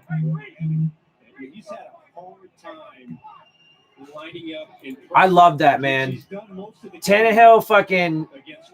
His stat line wasn't like super phenomenal. He didn't have a lot of passes in that game, but what Tannehill did was surgical, and he definitely took that game into his own hands at the end. That's another big play for the Bills. They did fumble the ball, but they were able to recover. But that was a massive play. And see, look, man, they're devastating our defense now. Nick the Prick kept Tua in the fuck the fins one more time. Into fuck the fins. That's funny. 32 yards on the run. Special look now at Clint Eastwood's Richard Jewell, only in theaters December 3rd. This is getting so bad, bruh. All right, Richard. Say into this phone. There's a bomb in Centennial Park. You have 30 minutes. Richard, you're a national hero now. You always look at who found the bomb, just like you always look at who found the body. This might be a little bit clearer now. Say there's a bomb in Centennial Park. You have 30 minutes. His accusers are two of the most powerful forces in the world, the government and the media. I do want to help you on law enforcement, too. There is a bomb in Centennial Park. You have 30 minutes. Did he do it? My son saved people's lives. I report the facts. You've ruined this man's life. There is a bomb in Centennial Park. You have 30 minutes. I think your client is guilty as hell. They want to fry you. You're going to start fighting back? Richard Jewell, a Clint Eastwood film, rated R, in theaters December 13th. Last year, prime time went Hollywood with the NFL Super Bowl commercial, alongside some of the all-time greats. Now it could be your kids' turn. We need 32 kids to be in the next NFL Super Bowl commercial. We're looking for the next generation of superstars, ages 9 to 12, to shed a limelight with yours truly. Boy and girl, tackle a flag. We want to see it all, and we'll even send you to this year's Super Bowl in Miami. Parents, here's how to enter. Create a highlight showcasing your kids' moves, cuts, and game. And don't hide that swag, baby. You could be a part of history. It's the NFL's 100th season, and we're going bigger than ever. You got to submit your video to our website, and we might just see you in Miami. Darn it, that was good. Yeah, honestly, the best thing about this season is going to be the fact that the Super Bowl is played in Miami. That's it. We're federal agents investigating a matter of national security. Get out of it, okay? So, new NCIS Los Angeles tonight on CBS. No motions high on that Miami sideline. This was the scene just seconds ago. Brian Flores getting right into the chest of Jerome Baker, his leading tackler. Yeah, gave up a big run. And Baker, one of the younger players, team captain, but I think when you watch tape, is flying around. So I just got an alert that Miami is the second team to convert an onside kick. Yeah, but that's also after a few failed attempts as well. So Once again, the Bills offensive business. From the Dolphins 24, 1st and 10. that was a solid run stuff there. He is going nowhere. That'll take us back to that last Singletary sprint. Sometimes when you bring pressure, it makes it. Come on, guys. Let's stop them from getting more points. I mean, they're already in range to attempt a field goal. I like the onside kicks, but special teams hasn't done anything in returns. Yeah. I mean, the first two onside kicks we did failed because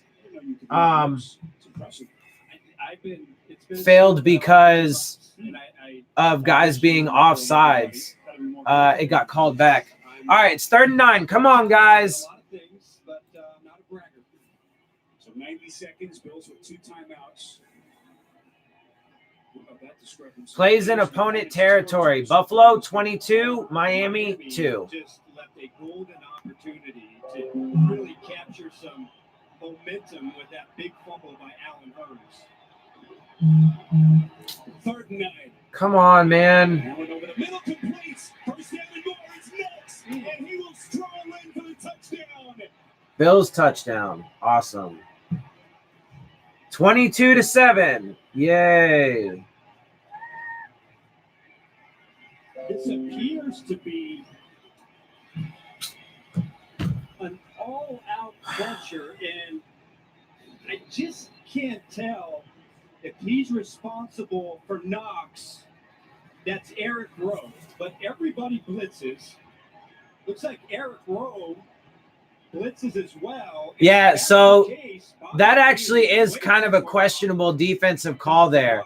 They had an all-out blitz with the one guy defending Dawson Knox was Bobby McCain, who's hella fucking hurt and can't tackle for shit right now because of his shoulder injury. Like, why would you blitz that many guys, bro? Drop some guys back, man. Okay, man. Okay. We talked about. Oh, this is a fucking disaster, bro. They've got to make defenses pay for bringing pressure. And for a big part of this season, they haven't had many answers for pressure. 23-7 Bills. You see Devin Singletary pop the big run against the blitz. And then right there, Dolphins bringing Man, this fucking sucks, dude. And Allen spots the flaw in the defense. I mean, let's see if the offense can fucking do anything before the half. We have 1:23 left with 3 timeouts. And we do get the ball after half. So let's see what happens. I mean, the game's not over yet, but certainly this season, you go back to the first half of that game in Pittsburgh. The all-out blitz at the end. Steelers turned it into a big score, and that game turned quickly. Grant, baby. Grant, baby. Grant, baby. Woo! Yeah! Jakeem Grant, baby! Fuck yeah! See, baby, that's the players, man. That's the players. $20 cocktails on the beach and in the stadium. $20 hookers hopping the bus from Tampa. Super Bowl is going to... That's funny. Hell yeah, Jakeem Grant took that shit to the house. Big speed, good cut, good blocking up front. Fuck yeah. See, but that's that's all the players, baby. That's all the players right there. But now we give the Bills another chance to fucking get some points. But 2 big ones here on special teams. Hell yeah, and now baby. All of a sudden, the Dolphins still have a chance at this game. First career kick return touchdown for the fourth-year kid out of Texas Tech. The former sixth-round pick in 2016. Number 70. 5-yard penalty. Retry this one. You know, Brian Flores told us that with no Preston Williams, these receivers had to step Who's up. a handsome Devontae boy? Parker has had a pretty Bye. good start to the season, but guys like Jakeem Hell yeah. and Wilson had to step Fuck up yeah. in this game. Well, Grant does it on special teams instead of on offense. There had only been But see, that's all credit to players, bro. There's no way you can give credit to the coaches. I mean, the most credit you can give them is the very specific special teams play that they called. But, I mean, as you see, 99% of the time, you know, there's no touchdown on kickoffs or punts, right? Like the vast majority of the time. So it's not so much the play call. That was perfect execution by those players, brother. And fucking Jakeem Grant, man. So the defense and now special teams is helping to keep us in this game a little bit. Here today, had a chance to visit with his former head coach Don Shula, whom will be celebrating his 90th birthday. They will be honoring him. Yeah, no, I mean, Ben, I mean, you've been right up to this point. We haven't done shit in return game. That's the first one. But that's the players, man. That's the players right there. All credit to the players on that. Really the only thing that All right, so the Bills have 1:09 left to go with 2 timeouts. Yeah, I said it was Jakeem Grant's first kick return touchdown. He, of course, had one last year, so the second of his career. He is quickly making a name for himself in the return game. That was a 102-yard return last season in September. Nice. Against the Tennessee Titans. And this one on a 101-yard sprint. 101 yards, baby. To make it a 9-1 Take that game. fumble Keep away. in We mind don't here, look that Dolphins have bad. 3 timeouts. No, the offense is still looking pretty garbage overall. Go about it here with 69 seconds left. So if But- Buffalo opts to play this conservatively, then they can force a punt to guess who? Jakeem Grant, give him a shot at returning it and maybe even get some pretty decent field position. Come on, D. We need the defense to hold up here. Come on. I think you got to try and get somewhat aggressive here and try and get some points before halftime. Come on, baby. Come on. Bills have 2 timeouts of their own. And a fake pass and then a give to Singletary. It's only like a 3-yard pickup. Jerome Baker on the tackle. Why? Why did the Dolphins take a timeout, bruh? People are going to be like, oh, you know, maybe we can get the ball back. Bro, you only got a minute left in the game. They just picked up 3 yards. If you got a negative yardage play, then maybe. Just let the fucking clock run. House was burning down, all the tanking talk, but you never got that sense. Don't buy them time. There was never any panic. Don't give them time, bro. Just let the fucking clock run. You're not gonna fucking your offense is playing like fucking hot garbage. If they get a first down, then there's just absolutely no fucking point. But if they score on this drive, then you fucking gave them opportunities. Reaches back, and it's incomplete. All right, Nick Needham's back on the field, so that's good. Coming off the clock, Isaiah McKenzie, the intended receiver. In the way this game is going, you know, Interesting play call.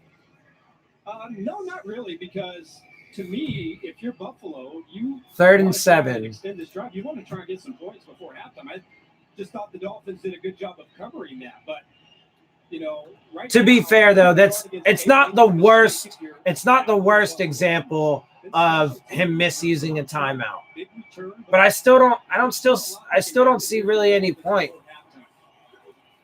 Allen on 3rd and 7. Far side of the field, and that's incomplete. So it'll be a quick 3 and out. Nick Needham is having a pretty good day. I mean, to be fair though, so I mean it is a quick 3 and out. So to be fair to Brian Flores, it worked out for him in this sense. At least at least in the sense that we're getting the ball back. So I won't shit on him too hard for that one. Kind of got back on track and recovered with the short memory. A couple of errant throws by Allen on those last two attempts. All right. Now the Horkins needs a decent punt. Marcus Sherrills will signal fair catch. As Miami will have it right around their own 36. All right, so we're about our own 35, 36-yard line. We get the ball back. But let's see if the offense can do anything, though. Half of our points came off of special teams, and the offense has been fucking garbage all day. Pyrotechnics over the last couple of minutes.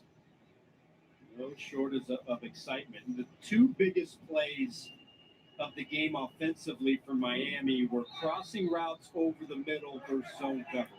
Come on. Remember, that was a challenge won by McDermott. It was called an incompletion initially, so give McDermott credit. Only the second career. Come on, come on, come on, come on. Oh, and Fitzpatrick gets sacked by Jordan Phillips. Former Dolphin Jordan Phillips. Awesome. Team leader in sacks, his 7th of the season. Wait till you see this. This is Phillips going bowling. Watch how he just kind of rolls into Fitzpatrick. But Fitzpatrick doesn't want us to see it, so he gets up to the line of scrimmage and gets ready to call another play. 2nd and 17. Looks like the Dolphins may wait the way. Oh, Patrick Laird got a fucking run. But see, his first run was so much better than every single Balaj run. His first run got like fucking 7 yards.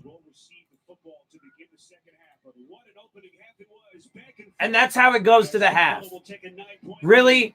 That's the end of the first half. Our halftime coverage is next after these first half highlights from Verizon in a word from your local station. There's just something different to a Disney movie. Pixar is everything to me. I love Moana so much. Verizon knows you love all things Disney. I think we've watched every single movie at least twice, 4 times. 100 times. That's why Verizon gives you Disney Plus on us for a year. I'm so excited to see The Mandalorian. No matter which unlimited plans your families mix and match, your plan comes with classics and new originals on us. And plans start at just $35 a line. Anybody want to do on the dark side? I will. Because the network more people rely on gives you more. A New Evil, Thursday at 10/9 Central on CBS. Come on.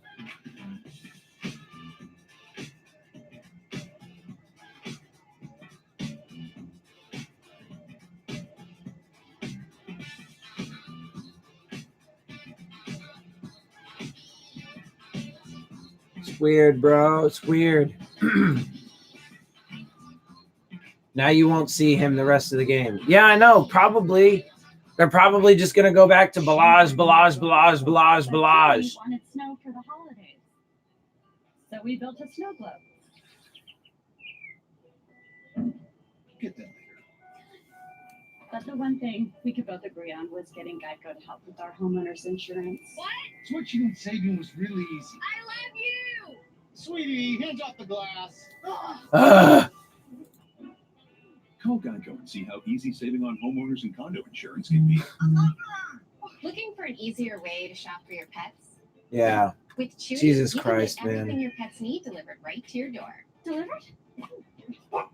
Food, litter, even prescriptions. Oh, wow. And you never have to worry about running out. Oh, no. With Chewy's auto ship service, you can set repeat deliveries based on your schedule. Sounds so easy. So make the switch to Chewy and get everything your pets need delivered at a great price. Save 30% on your first order at Chewy. You are watching NFL Sunday Ticket. CBS Sports presents the Verizon Halftime Report.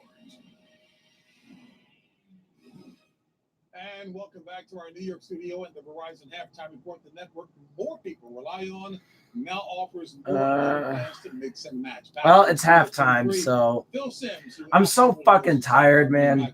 Coach, Nate, I'm exhausted. It's been such a long week, and my voice is so hoarse from the Bernie rally I went to yesterday. I was screaming hella at the Bernie Sanders rally I went to. Andrews. That's a touchdown.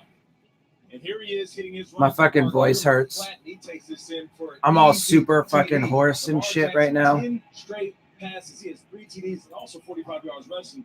It's the third quarter now. Baltimore Ravens are up 21-0. All right, Jackson, Yeah, they're fucking destroying us right now, bro. and Nick Foles returns, and so does Jacoby Brissett. Honestly, the score is a little bit misleading. It really shouldn't be as close as it is. Run, you can see why I think he should be on that list. They lead the Jacksons to start the second half 10-7. All right, here we go. Buffalo.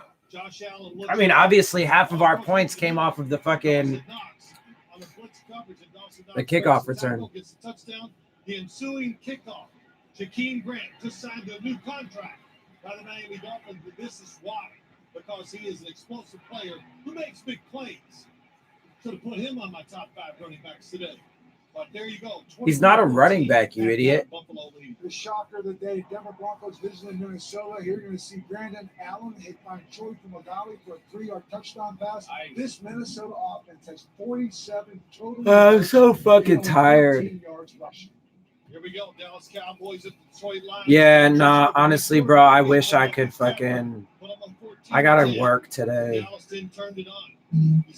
I gotta work because I'm super broke. 17-14 Dallas. Then Dak Prescott looks down the middle. Nobody there. Let me hit Randall Cobb for a 19-yard touchdown. 24-14. Halftime. Dallas leading Detroit. All right, Saints at the Bucks. Drew Brees was not happy with last week's performance against the Falcons. He struck 2 touchdowns. I'm so tired. Including this one right here to Jared Cook.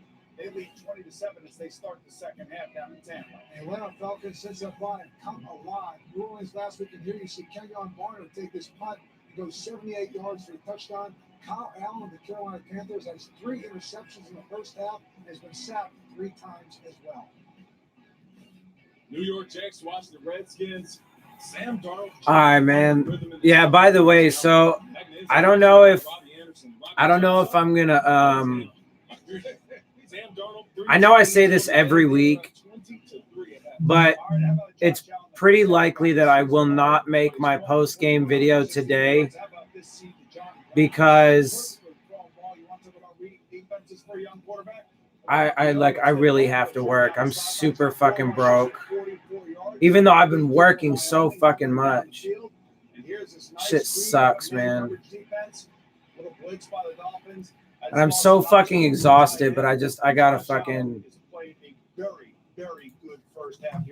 No, I haven't. Even his last 5 games, he has not had a turnover.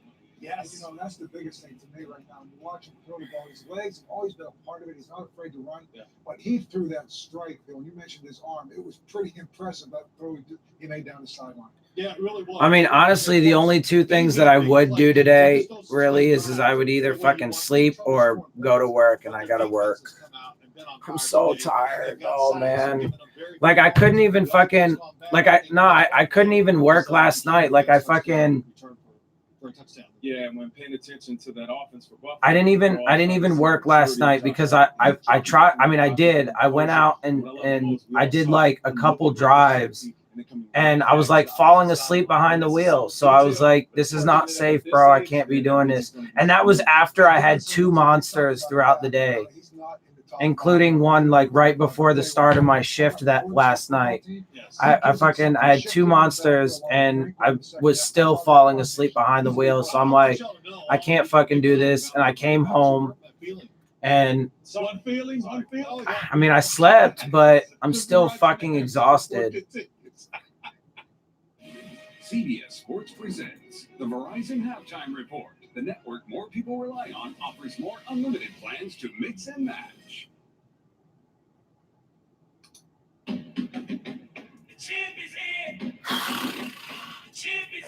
I just want this day to be over with.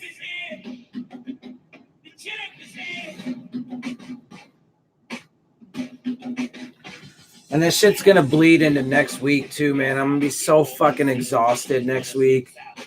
But I gotta work so much next week too. I mean, because if I don't work tonight, then I'm not gonna be able to pay my fucking bills. So like, I don't have a fucking choice. Section 2, Article 1. This eliminates the wedge blocker. And this is Dr. Jeff Crandall. the expert whose research helps change rules.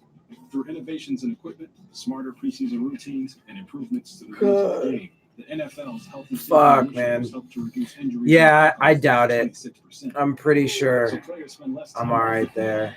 and more time doing things like this. Get the Verizon Halftime Report live online every Sunday. Brought to you by Verizon. Visit CBSSportsHQ.com. Come on, man. I just want to get to the second half of this game. It's too late for me to Yeah, I'm find sorry. another I'm not partner, so very I'm gonna have to like forfeit entertaining today, guys. I'm Like I said, I'm gonna fucking. have to forfeit the championship game. I'm so tired. Like I said, one of my cousins just passed away this past week. So I got family things going on. I've been working so fucking much. Sometimes have fun. And I mean, Yes, sometimes don't push it. there's not really a lot to be excited for with the Dolphins, unfortunately. So add all that stuff together, and I'm not very exciting today. So I apologize for that. Our doubleheader coverage continues. 425. Oh, fuck. But I had to watch the game, of course. And obviously, I had to do my live stream for you guys. So, and Carson Wentz, if you remember, got them to the Super Bowl, but did not play in that game. So this will be his first chance to go against the New England Patriots. They're coming off a loss to Baltimore. Tom Brady doesn't lose 2 games in a row very often. And John Gruden, what has he done for the Oakland Raiders? They've won 2 games in a row and have gotten themselves right back into the playoff picture. Getting it done out there in Oakland. Hey, folks, and the Verizon Halftime Report will continue after this. come on. Just fucking finish with the fucking halftime bullshit. Let's go. Activity forever. You need to sit this one out. There's a possibility you may never recover to resume your duties as Bravo team leader. New SEAL team. Then. Shots fired off the down. So I need to get out of this without letting go of the technique. Commander, no way, no how you're doing this. There's still a way out of this. A new SWAT after a new SEAL team. Wednesday on CBS. All right, New man. Unicorn. Thursday at 8:30, 7:30 Central on CBS. At some point in their life, 52% of all men will experience erectile dysfunction, but most of them never get treated. Now there's Roman, a digital health clinic for men. With Roman, you can get gender medication prescribed by a U.S. licensed physician, all from the comfort of your home. If medication is right for you, Fuck! with free 2-day shipping and discreet packaging. Get started with free online visit today at GetRoman.com/TV. Roman, let's take care of it. I got engaged about 2 years ago, and leading up to our wedding, I decided to make a change in my life. I had a gap in my teeth for 22 years, and it was gone in 6 months. Introducing Candid. Straighter teeth for 65% less than the cost of braces. Delivered right to your door. Once I started Candid, my life completely changed. I started going to the gym more. I started eating better. I even have better dental hygiene now. My goal for the wedding was perfect teeth, and Candid got me there. Candid. Beautiful teeth, brilliantly simple. Do we have any more paper towels? Yep. Check the pantry. I just ordered from Boxed. What's Boxed? Boxed is the only wholesale club that lets you tap into the value of buying in bulk online. Is that right? But unlike other wholesale clubs and online stores, Boxed has no membership fees. Delivery is super fast and free on orders over $49. Oh my goodness. For example, now we don't have to worry Damn, dude. Can we order cookies next time? Yeah, bro. We need to fucking. I know I'm getting political again too on this one, but we need to fix this fucking country, man. We need to stop fucking. We need to stop living in a world in a country where people have to struggle so fucking hard just to survive, man. This shit is ridiculous. Well, more points than you're used to from these two teams as a wild first half here in Miami. Oh, fuck. All right, well, let's see what happens in the second half. We're getting the ball to start. Let's see if they make any fucking positive adjustments. They have not done that one time this entire season. The only adjustments they've made in second halves is to fucking be garbage. Pretty much. I mean, that was a pretty entertaining first half. And there was a lot of good action. First things first, Allen was pretty good, and he really got things started with a nice little 40-yarder hitting the side pocket. to John Brown. And then, just as the Dolphins were trying to get back into it, Allen Hurns fumbles it after a big play. Allen responds by getting it to his tight end, Dawson Knox. And in the end, the speed demon, Jakeem Grant, taking it 101 yards. So, yeah, dude. So, I mean, it's been our defense. It's been our defense. And that Jakeem Grant kickoff return that's kept us in this game to this point. There's 7.1 yards per play right now. Jesus Christ. With that 101-yard kick return by Jakeem Grant. So Fitzpatrick and company will have the ball to begin the second half here. All right, come on, guys. Stadium in Miami. Told you about where By the fixed you teams sit. We know that Miami, of course, is in the basement in the AFC East, but Buffalo begins the day at 6-3 after their loss. I'm not exactly sure. Currently have the top AFC wild card position to play in Week 11. I mean, I don't know how you neuter the country. You could take it in a literal sense, but I'm pretty sure we don't want to sexually sterilize everybody. Oh, that's a drop by Allen Hurns. 2nd and 10. Yeah, so Allen Hurns is struggling a bit in this game right after signing a contract extension. Kept coming up when discussing Allen Hurns. Dependability and reliability and a great comfort with Ryan Fitzpatrick. And so far, that was more than one word. From a wide receiving core that needs somebody to step up. Allen Hurns has not done the job. Oh, dropped by Balaj behind the line of scrimmage. Although, in his defense, that would have been a massive loss of yardage. So it's actually better that he didn't catch it. Because that would have been a loss of like 4 or 5 yards. Nah, bro, we need to fix this country though, for real. You know, on that first play, Fitzpatrick reads the blitz, gets it out. We can't stop. We can't keep treating people the way we treat each other, man. It's the sloppy start here in the second half, and you'd think that the Dolphins would be pretty energized. This with how sucks. The first half ended a little bit. Start of second halves are usually just weird. Fans are still Come on, guys. It's 3rd and 10. Come on. 3rd and 10. Come on. That was a catch by Gesicki, but I don't think it's going to be enough. That is a huge play. It really is. I mean, that is a really favorable spot. Right at the first He was at the first down.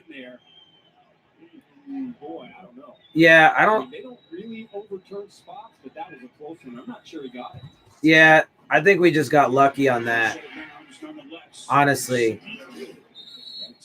that was a first down, which is cool, but we got lucky on that. Keeping it real, bro. He was definitely he was at the line of scrimmage when he turned around for the ball, but by the time he had possession of it, he was definitely a yard or two short. The 35-yard line, and then Gesicki, to me, there is nothing that tells me that he caught that ball over the 35-yard line. But yeah, you're really probably not going to win a lot of those spot challenges. Honestly, that was just a really, really favorable spot.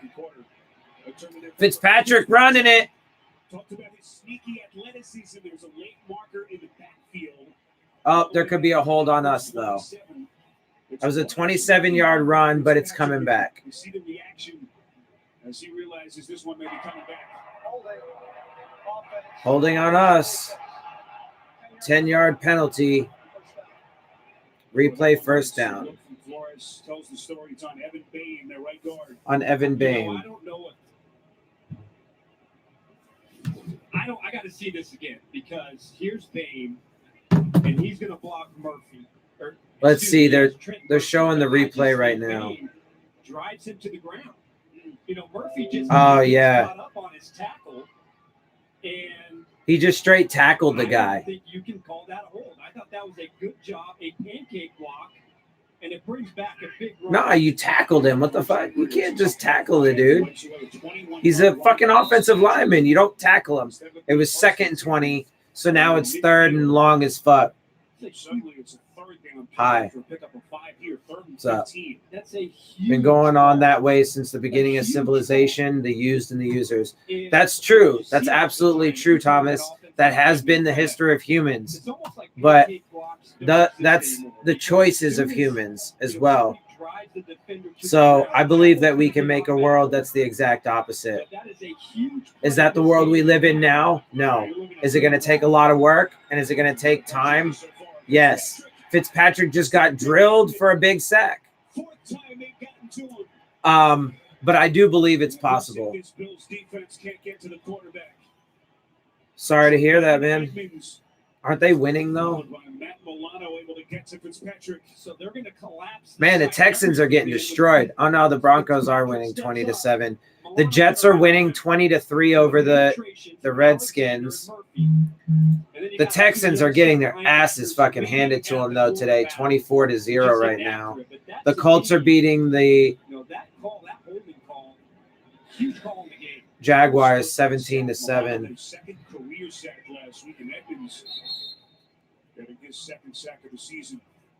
2nd-year stud out of The Colts running back Marlon Mack is coming out of the game, though. Yeah, I just looked at it. 20-7. And again, great starting field position for Josh Allen when we come back. Bills defense trying to restore order. Up 9. It's human nature for some people to suck. Hi, honey. No, I disagree with that.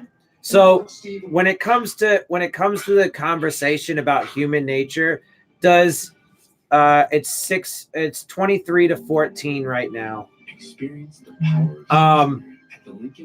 When it comes to human nature, look, every single person has good qualities and bad qualities. There is no person on this planet, there is no person that ever existed on this planet that is perfect. Not one. There will never be a perfect person. It's not going to happen. Okay. We all have flaws. So do we all have evil in us? Yes. But we also have good in us. Okay. And so it's what we choose as sentient beings, right? We're supposed to be intelligent human beings. We're supposed to be self-aware creatures, right? We're supposed to be intelligent. We're supposed to be self-aware. So when creatures that are intelligent and self-aware, as we supposedly are, when you're presented with 2 options, accentuate the bad characteristics in your nature or accentuate the good characteristics in your nature, and we choose to accentuate the bad characteristics. The world is the way it is because we've decided to accentuate the greed, the hate, the divisiveness. We've been taught to fear and hate the differences between us instead of embrace them and realize that that's part of the strength of humanity. So, it's the choices that we've made. We have the ability to make the opposite choice and make the world a beautiful place for everybody, but we have to make that choice. Every time Denver punts, we get a flag on punt offsides. Sucks, bro. I'm sorry to hear that. Tune in tomorrow for Monday Night Football on ESPN. Stream games on mobile with the Yahoo Sports and NFL apps. And again, I apologize to people. I'm not very exciting or energetic today because I'm just massively exhausted. And it's been a super long week. All right, 1st and 10, Buffalo on their own 47-yard line. Josh Allen and company with the football at their own 47. That was a good run stop, no gain. Let's take a look at where the Bills begin the day. Looked like Baker got into the backfield pretty quick. In that pole position at the moment, week 11. Top wild card spot. A couple of those scores of note. Baltimore right now are up 24-0 against Houston, and Indianapolis has a 10-point lead against Jacksonville. Come on, baby. More right now is Let's see something. You can't make a silk purse from a Sozier. We elected Trump. What alternative universe weed are you smoking? Pass up the seat is caught. Beautifully done. This is McKenzie. Uh, Down to the Dolphins' 37-yard line. It's a strike of 16 yards. I mean, Thomas, I just told you, the world is ugly right now. Yes, we have Donald Trump. Yes, the world is a piece of shit. That is the current reality. What I'm saying is we have the ability as human beings to make the reality something else. The reality is the way it is because of our choices and the decisions that we've made as people. We can choose to be better. Will we do it? I don't know. I hope so. I think that there's optimism, and I think that there are things going on in the world that could lead to us having that better world. Am I in denial that the world sucks right now? No, of course not. The world is absolutely garbage. My life fucking is terrible. I hate almost everything about my life because it fucking sucks. And a lot of that has to do with the fucking bullshit going on in the country and the world. But again,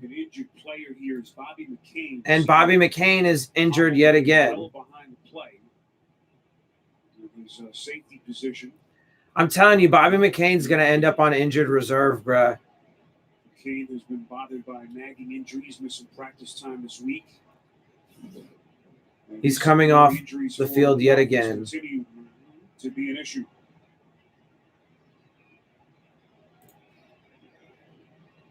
Third catch for Beasley as McCain will gingerly walk to the sideline. Donald Trump is a massive disaster, and our entire world is in massive chaos and disaster. I mean, the human race is on the brink of extinction. So, look, man, nobody gets it. I understand the severity of the world right now. But again, it's not over yet. We still do have a planet to live on. We can make those choices. All right, so that was like a 4 or 5 yard run on first down. The Bills are now inside the 20. The reality, someone always finds a way to exploit optimism. Much better in that range so far. Yeah, dude. I mean, look, we can go back and forth all day. And, look, at the end of the day, one of two things is going to happen. Either the entire human race is going to go extinct because people are incapable of being good to one another, or we're going to fix things and turn things around.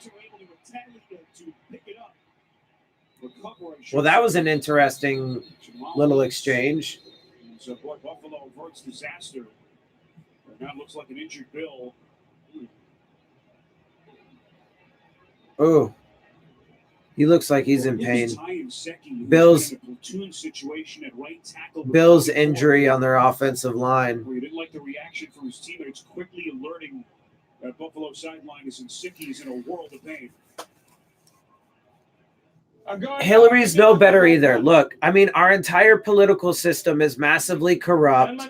The vast majority of politicians care about money more than they care about the country or the average person. They all take fucking money from big corporations, except for Bernie Sanders, except for Alexandria Ocasio-Cortez and politicians like that. But right now, we don't have enough of them in office. I'm hoping this next election cycle is going to change that. But the establishment the entire Republican Party is trash, and 95% of the Democratic Party is trash. So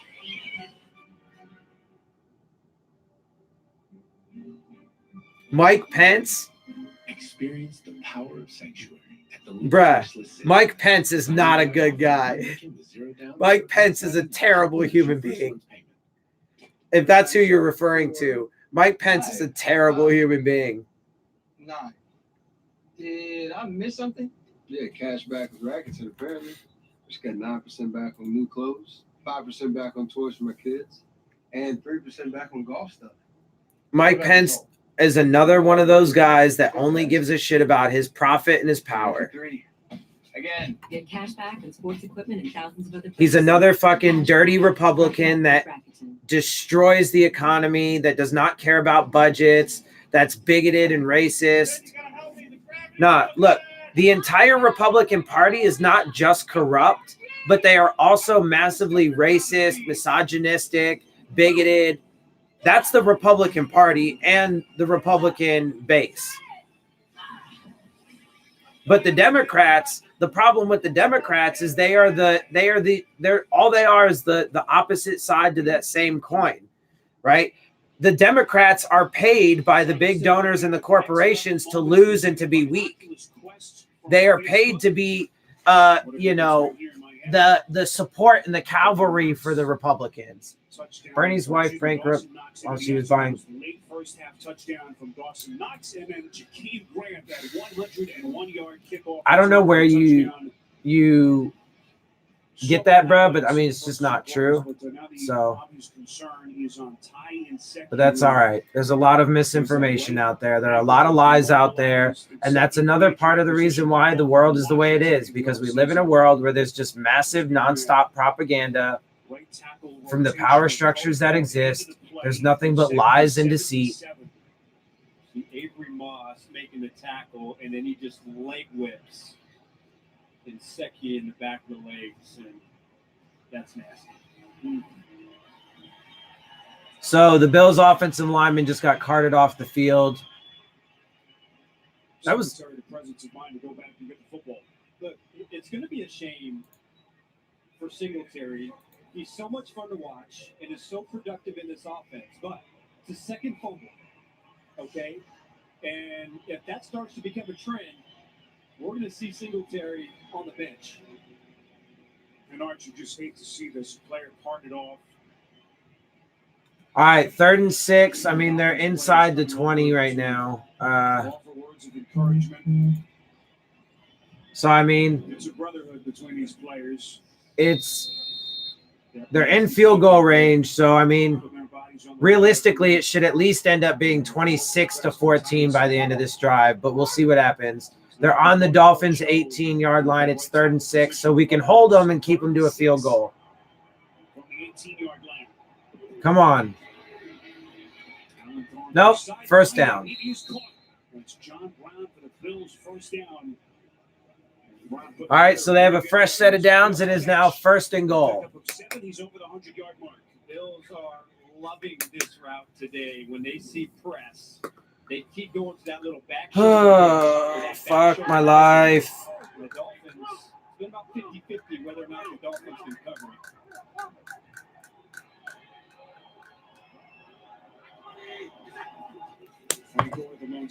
Takes the handoff from Allen. Jesus. Making the initial tackle. All right, so on a Gore run, gets like 2 or 3 yards on first down.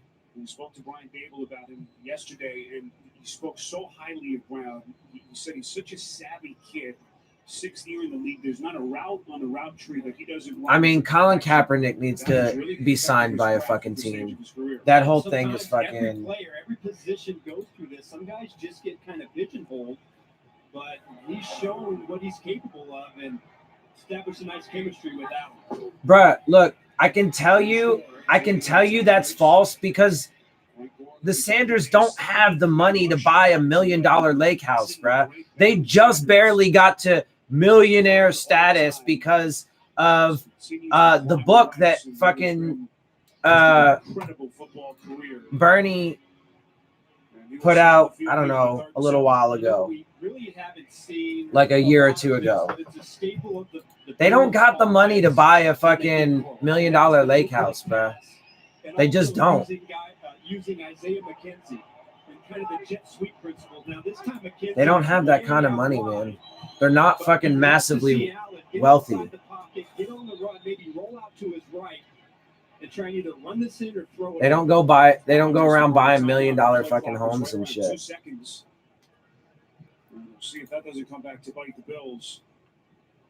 And if you want to talk about, by the way, if you want to talk about failed universities, how about we talk about Donald Trump and the university that he used as a scam to scam people.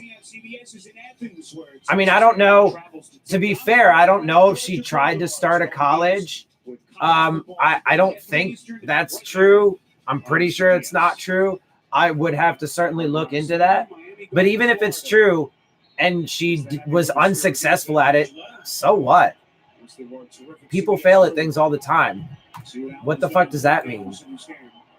Donald Trump used his university literally just to scam people. And Josh Allen got a touchdown. God damn it. He ran it in for a score. What an effort by Allen. And now a late flag is thrown.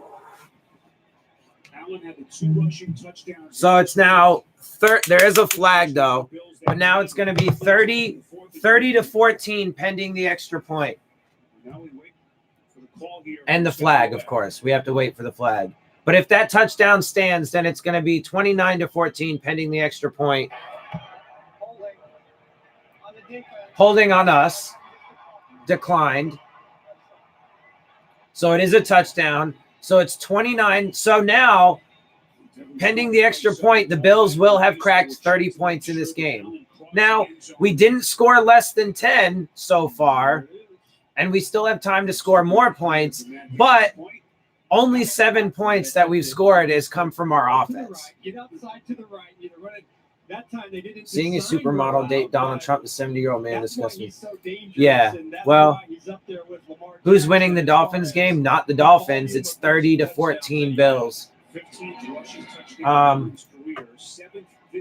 Yeah, I mean, look, you know, like I said, give me that information. I'm not saying she didn't try to, start a university. Maybe she did, and maybe she was unsuccessful at it, but I don't see what that matters. Why that matters? Why does that matter? Who cares?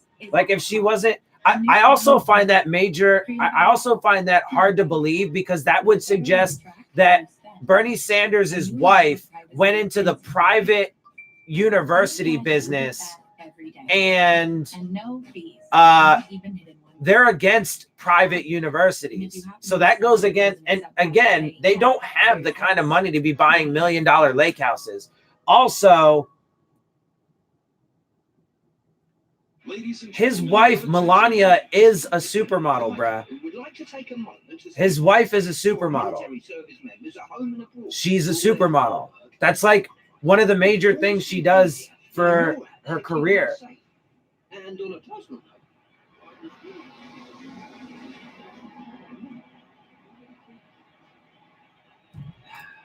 just needed to get that off my chest. Thank you.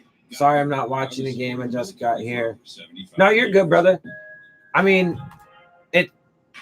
no, you're good. You're good, man. It just sucks. Just sucks watching us lose.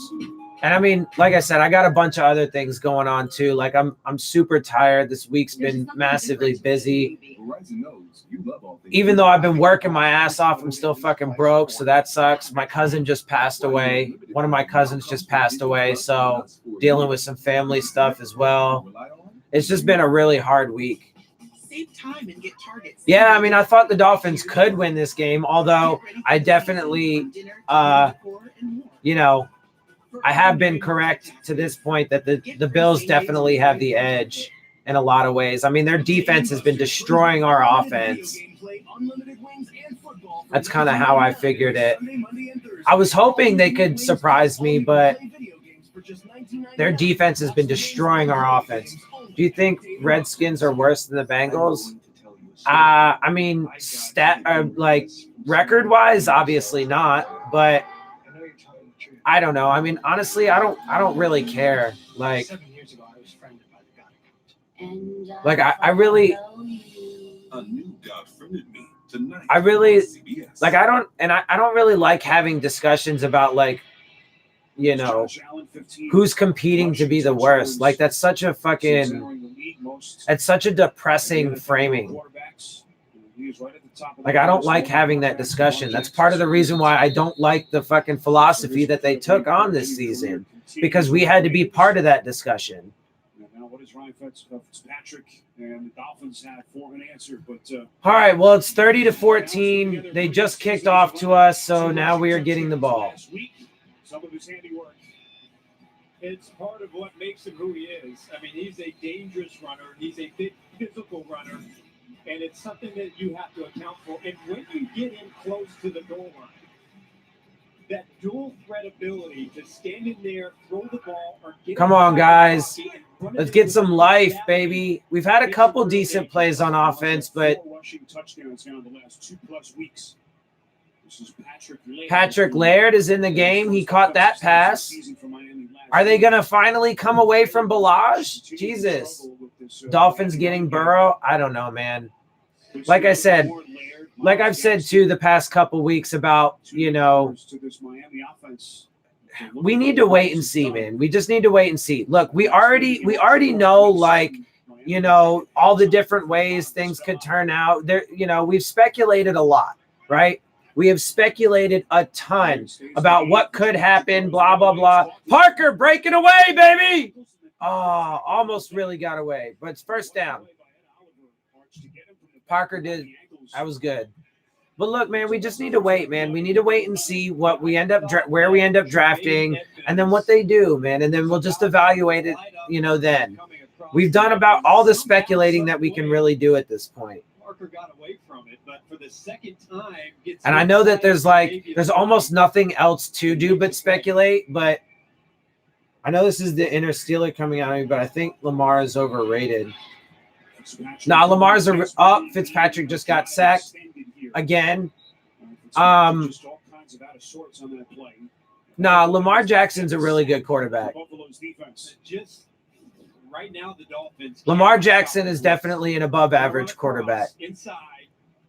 I don't know yet if he's quite elite. He still needs to prove more, but he's definitely an above-average quarterback for sure. The story of the game is how the Bills have really used line movement and blitzing to make. All right, 2nd and 13 on the Dolphins for 39, 38, 39, or no, the 34. 2nd and 13. Yeah, that could have been an offensive pass interference on Allen Hurns. But I do actually like the no call because he was actually just defending the interception. That could have been an interception. It's a good no call.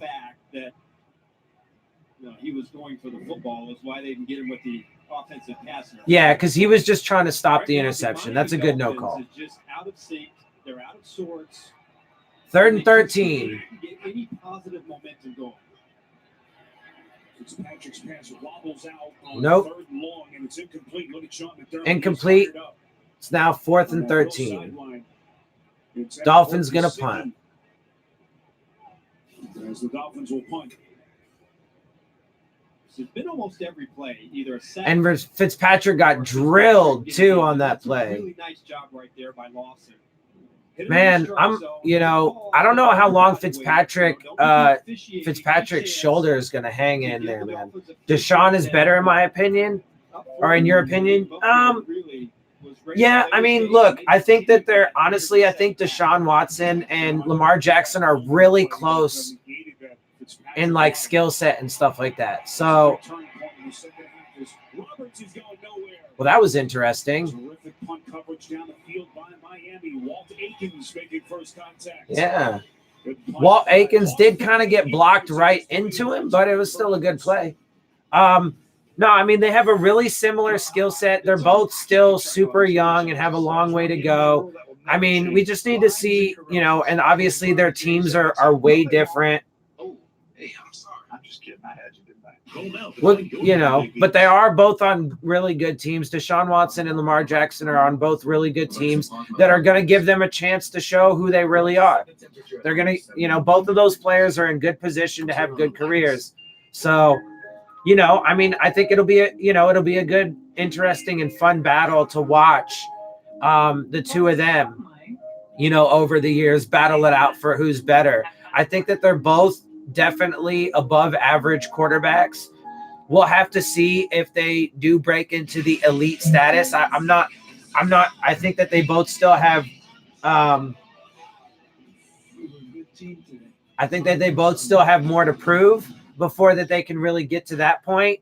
I would say Patrick Mahomes is already at elite status.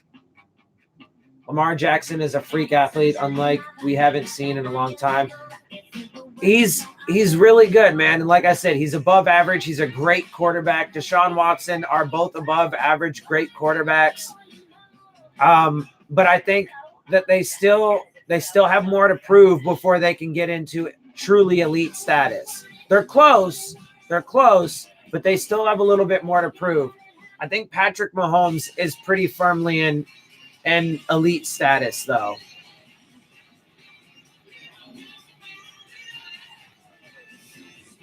When I was growing up, I believed in a But also, to be fair, Patrick Mahomes is in one of the best positions you could be in. He got to sit and learn behind Alex Smith in his first season, which is a great situation for a young quarterback to be in. He doesn't have to be thrown into the fire. He doesn't have to have all those unreasonable expectations in his rookie season. He can take the first year to adjust to the system and the playbook and the NFL. And then he had a really great supporting cast around him and still does. But Patrick Mahomes is a very, very unique athlete. The things he does, nobody else can do. Lamar Jackson and Deshaun Watson are not on his level. I mean, the no-look passes that he does, dude, like it's almost impossible to do what Patrick Mahomes does. He is legitimately gifted to a unique level that nobody else is on. But does that mean that Lamar Jackson and Deshaun Watson do not eventually rise into elite status? No, of course not. They can also be elite, but they're going to be elite in their own ways. All right, on 1st and 10, Frank Gore picks up like 6 or 7. This defense is getting gassed, baby. It's not good. It's not good. Give Lamar time. Yeah, no, Lamar Jackson and Deshaun Watson are going to have really good careers. Pat is Patrick Mahomes is definitely a generational talent.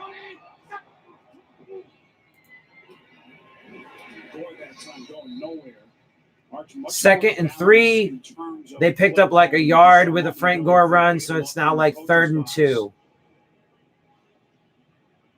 So third. Damn, I can't even fucking talk today, man. 3rd and 3. I mean, they should have at least picked up a yard. It should be like 3rd and 2, but whatever. 3rd and 3, short yardage. Dalvin Cook got injured, Thielen not playing. Yeah, it sucks, man. 3rd and 3. Oh! This time to the air, and it's low and incomplete. Bills will have to punt. Damn, that should have been a fucking Bills first down, but Allen threw that bitch a bit behind and low Frank Gore, and he couldn't make the catch. Yesterday, this pass a little bit too low from Allen. Yeah, you'd love to have that and give him a chance to beat that one-on-one tackle from Rashad Jones. But yeah, that's one of my best tackles that I've ever made. Yeah, that was just a bad throw by Allen. That should have been a pickup, but that should have been a first down, but they are going to punt it, so I'll take it. Very proud of that. I don't blame you. Fair catch signaled by Martin Sherrills. Well, speak of the devil, let's take a little stroll down memory lane. Surprised this wasn't in black and white in this video so long ago. Yeah. Let's knock the dust off it. Yeah. Marcelletta, that St. Louis Rams defense, 2005. Do you think that tackle was my best tackle right there?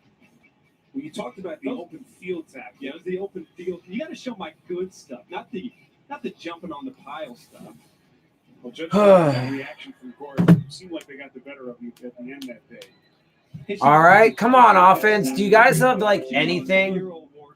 Madison just as good. I don't think we recorded those Pee Wee games in Northern New Jersey.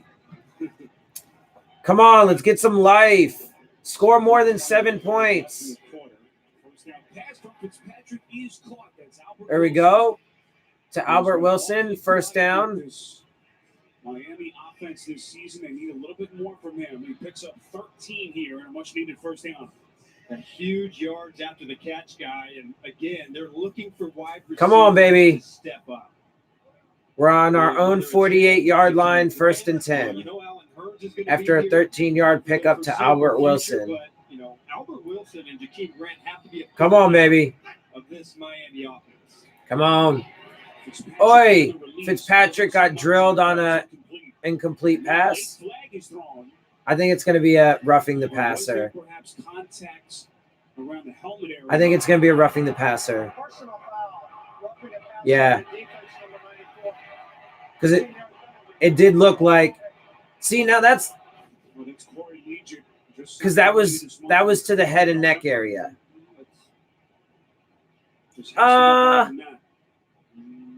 Actually, nah. I'm sorry. I take that back. I thought his helmet went to the head and neck area, but his arm just kind of wrapped around him as he took him to the ground. I get it, but you're trying to beat somebody in your. Nah, actually, on the replay, I don't like that. That's some ticky-tack fucking bullshit, and that's just fucking. That's unnecessarily protecting fucking. It's fucking football, man. Like he didn't. Another terrible Balaj run. What a surprise. Whatever, though. I'll take it, man. It gave us 15 yards. Yeah. See, the replay that they're just playing right now, where Fitzpatrick took a shot kind of to the head against the Colts. That one definitely, right? Because that was to the head and neck area, like helmet to helmet kind of stuff. But that was a bad call, I think. Jakeem Grant, almost got the first down. Looks like he's just barely shy. So it's going to be 3rd and 1. These players, man, they're trying, bruh. They're playing hard. Technique of the corner. Fitzpatrick gets the ball out of his hands. He's able to make a little move to make it 3rd and short.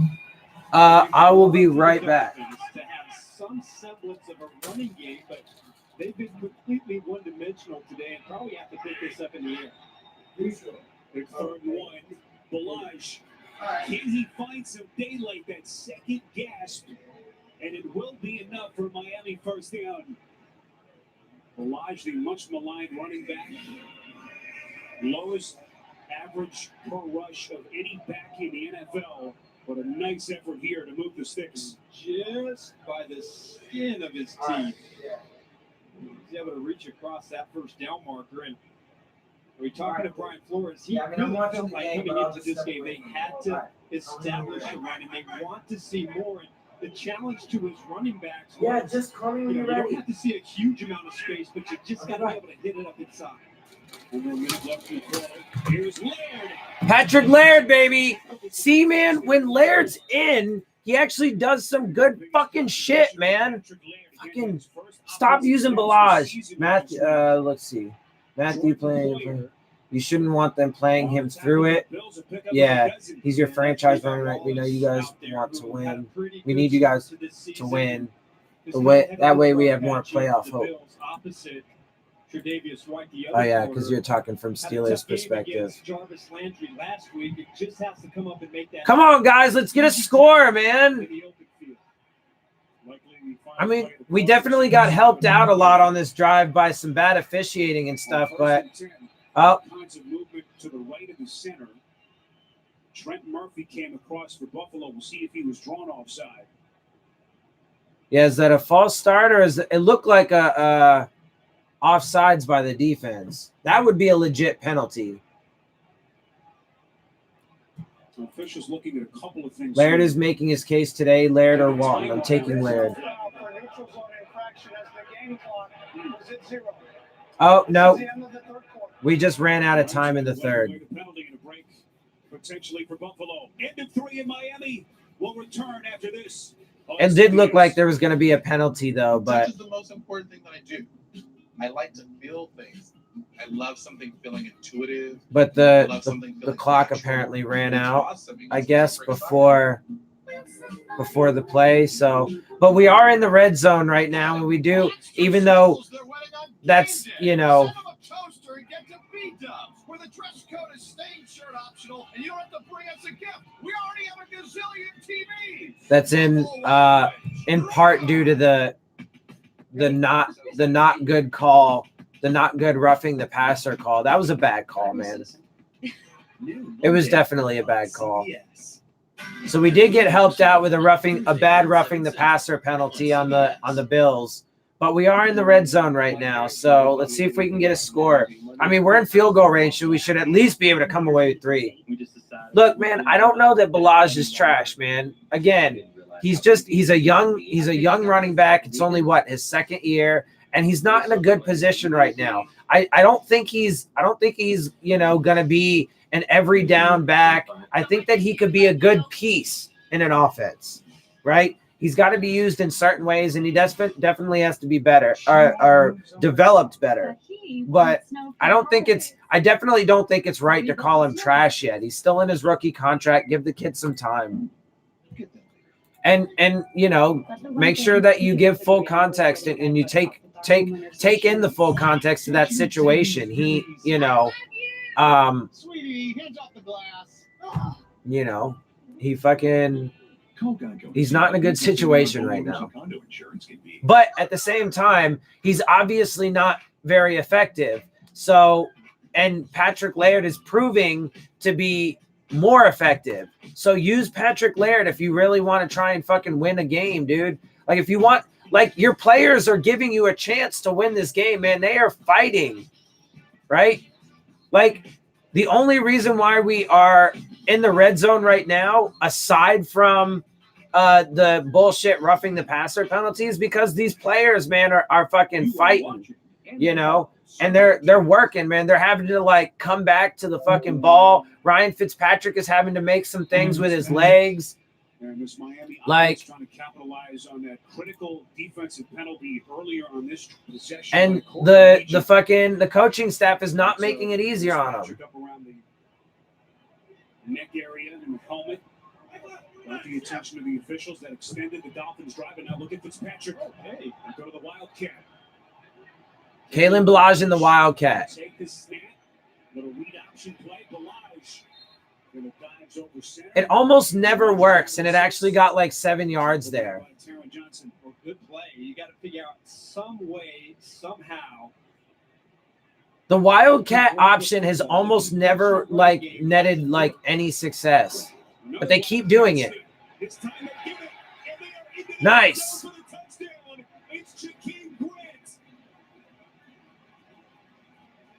But that was a nice little handoff from Balaj to Jakeem. That was the best thing that Balaj has done. Hand the ball to Jakeem Grant and let him fucking take it in. But that's a score, baby. Again, I'll take that shit, man.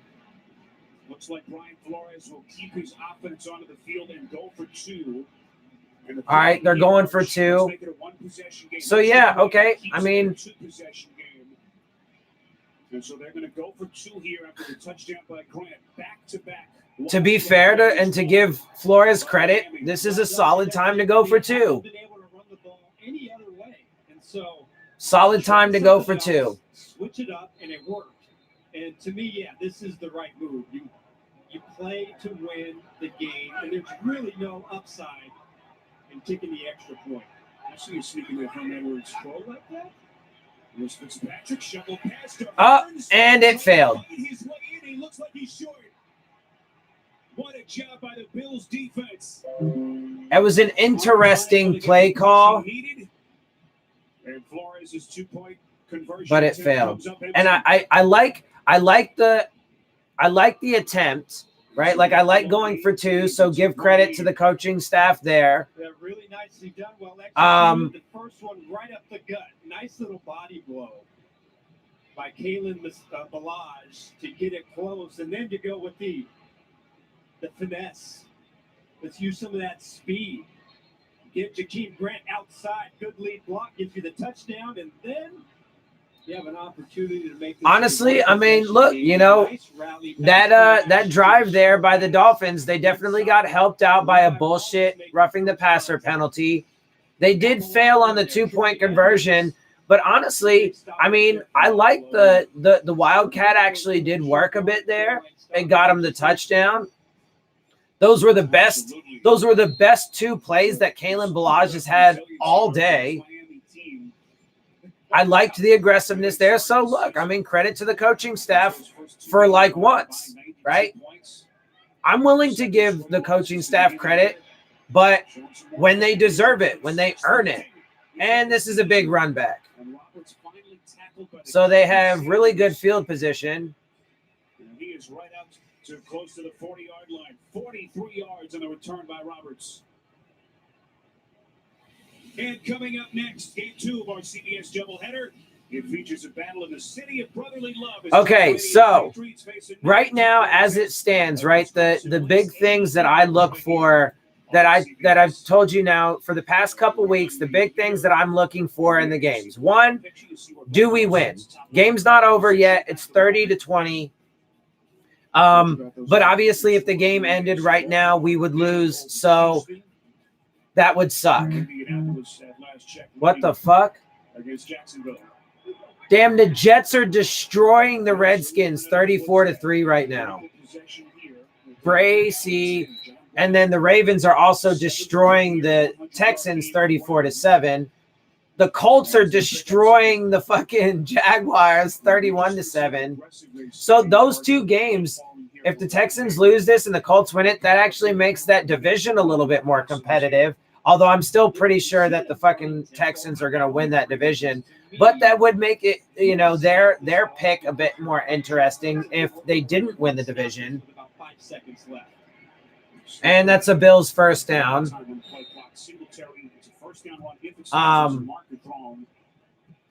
Fuck, I forgot what I was saying. There's a flag down. It could be coming back.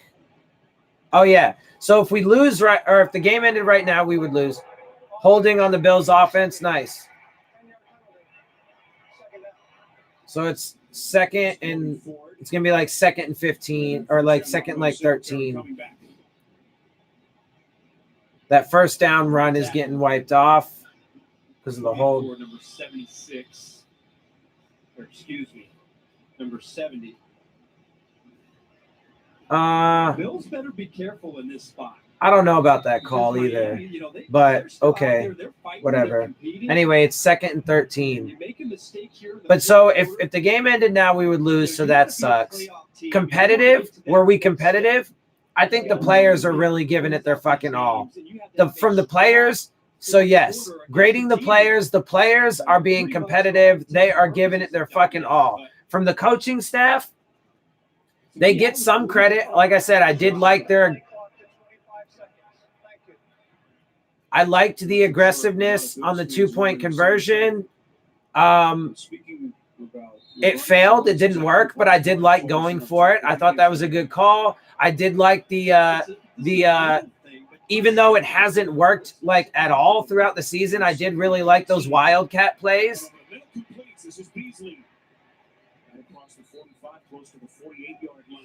So that's almost a first down, if not a first down.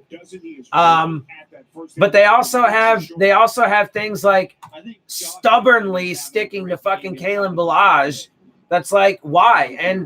And also, you know, their decision for their inactives, having Chris Reed, Shaq Calhoun, and Isaiah Prince all inactive when we had, you know, Evan Boehm had a bit of an injury. I think he's back in now, but, you know, and they haven't been playing particularly well. So to me, that's a bit questionable, but, you know, probably one of the least important things.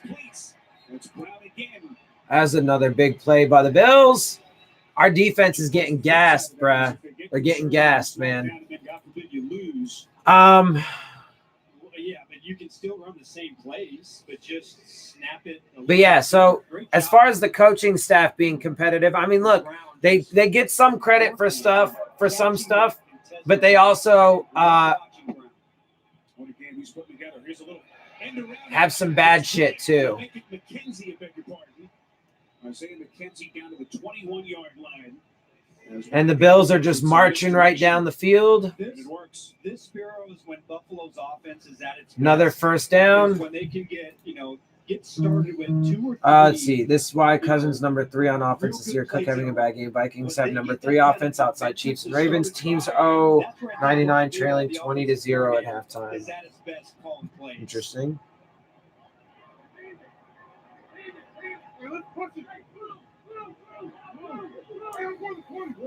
So the Redskins fans apparently want their owner to sell the team after they got destroyed by the Jets. Did that game end? Is it over? No, it's not over yet. It's 34-11 right now. Aggressive run as Nick Needham was there to force him out of bounds and pick up the half dozen. Devin Singletary. From what I see, there's still just under 10 minutes, but it's 34-11. But apparently the fans, damn, the Ravens 40-7 against the Texans. The Ravens are bad, bro. They are a nasty fucking team. But anyway, apparently the fucking Redskins fans want He's over the 70-yard mark now. 71 yards on 14 attempts. Sidearm delivery by Allen is complete. That's Croft, the tight end, and another Bills first down. I mean, Bills are just marching on us right now, It bro. will be first and goal for Josh Allen and the Bills, a pickup of 6. And that moves this Bills offense to 400 total yards today. As they've been able to move the ball up and down the field. Play action from Allen. Throws in the right. And that's a touchdown. For a touchdown.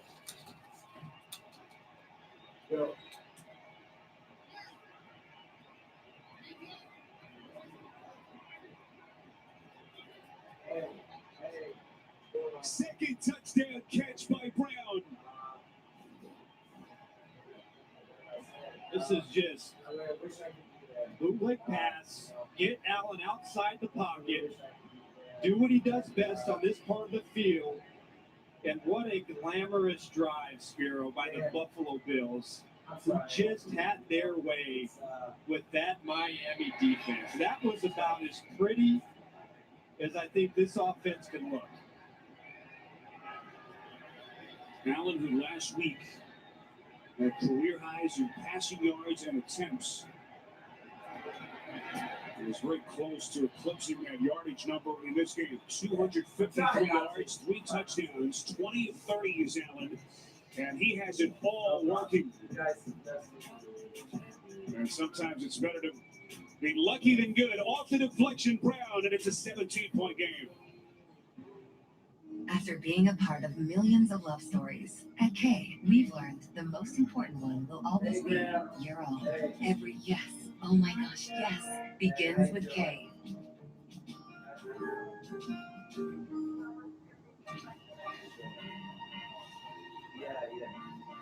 Pets. It's tough, man.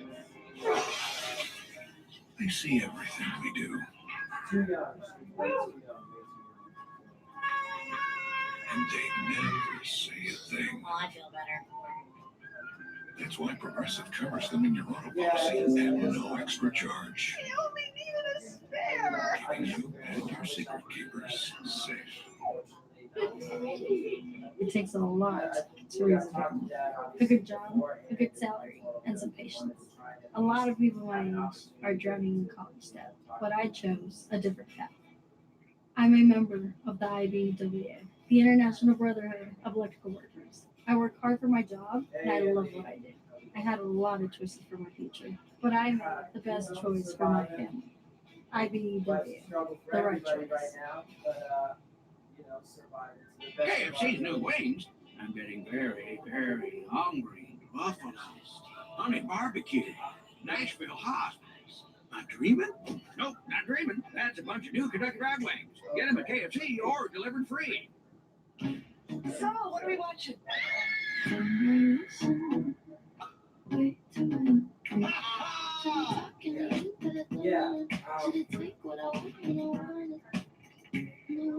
Never boring, is it? No, I don't. I don't. I've never once in my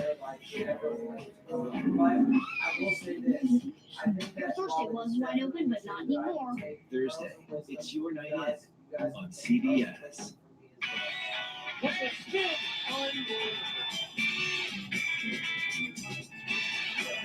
What a beautiful catch. I've learned I'm not perfect by any means. I definitely fought. I've lost every battle, but I've learned a lot in my life, and I have things to offer as well. What an efficient game Josh Allen has turned in here, the second-year quarterback. 3 passing touchdowns today. That's the best mark of his career. This is tied that there against Miami in December of last season. And boy, he loves playing the Dolphins, doesn't he? I would say so. 17-point Buffalo lead. Here's Grant. How does he have it still for an encore? Here it comes again. Grant. That is a scary save for that Bills kick team. Finally tackled by Darryl Johnson, one of their backup defensive ends. 50 yards on the return. Last I checked, it was 37. Let's get back to John Brown. 2 touchdowns entering the game. He's got 2 in this game. 7th career 100-yard game for Brown. Smoke, as they call him, is smoking the Dolphins secondary. He's been thrown at 13 times. He's caught 9 of those with those 2 touchdowns. What a game. Not only by Brown, but really this passing attack and this offense. It's the best we've seen the Bills. Fitzpatrick hoping for one last push here. Initial tackle broken by Wilson. Nicely done. As he gets inside the Bills' 35-yard line, tackled by Milano, pick up 13. Well, you got to credit the Dolphins and Fitzpatrick. You know, they're not going to go away.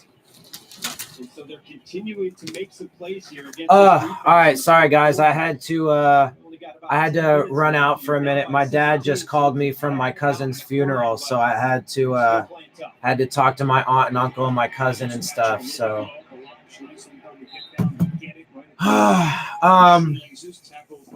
yeah, so 37-20 Bills. These players are still playing hard, man. That's right, a little play action fake. Dalvin Cook, Kirk Cousins rolls left. He's going to drop off. Kyle Rudolph, Kirk Cousins, 29 of 35, 319 and 3 TDs. That's real defense. I got one question. You like that? Mike, 2nd and 8. Come on, guys. And Fitzpatrick got sacked again. Shaq Lawson able to make the play for that Bills defense. 6th sack of Fitzpatrick this afternoon. That's number 6. Sack number 6. Exactly sure what Davenport was doing on that play, the left tackle. Looked like Oh yeah, Julian Davenport.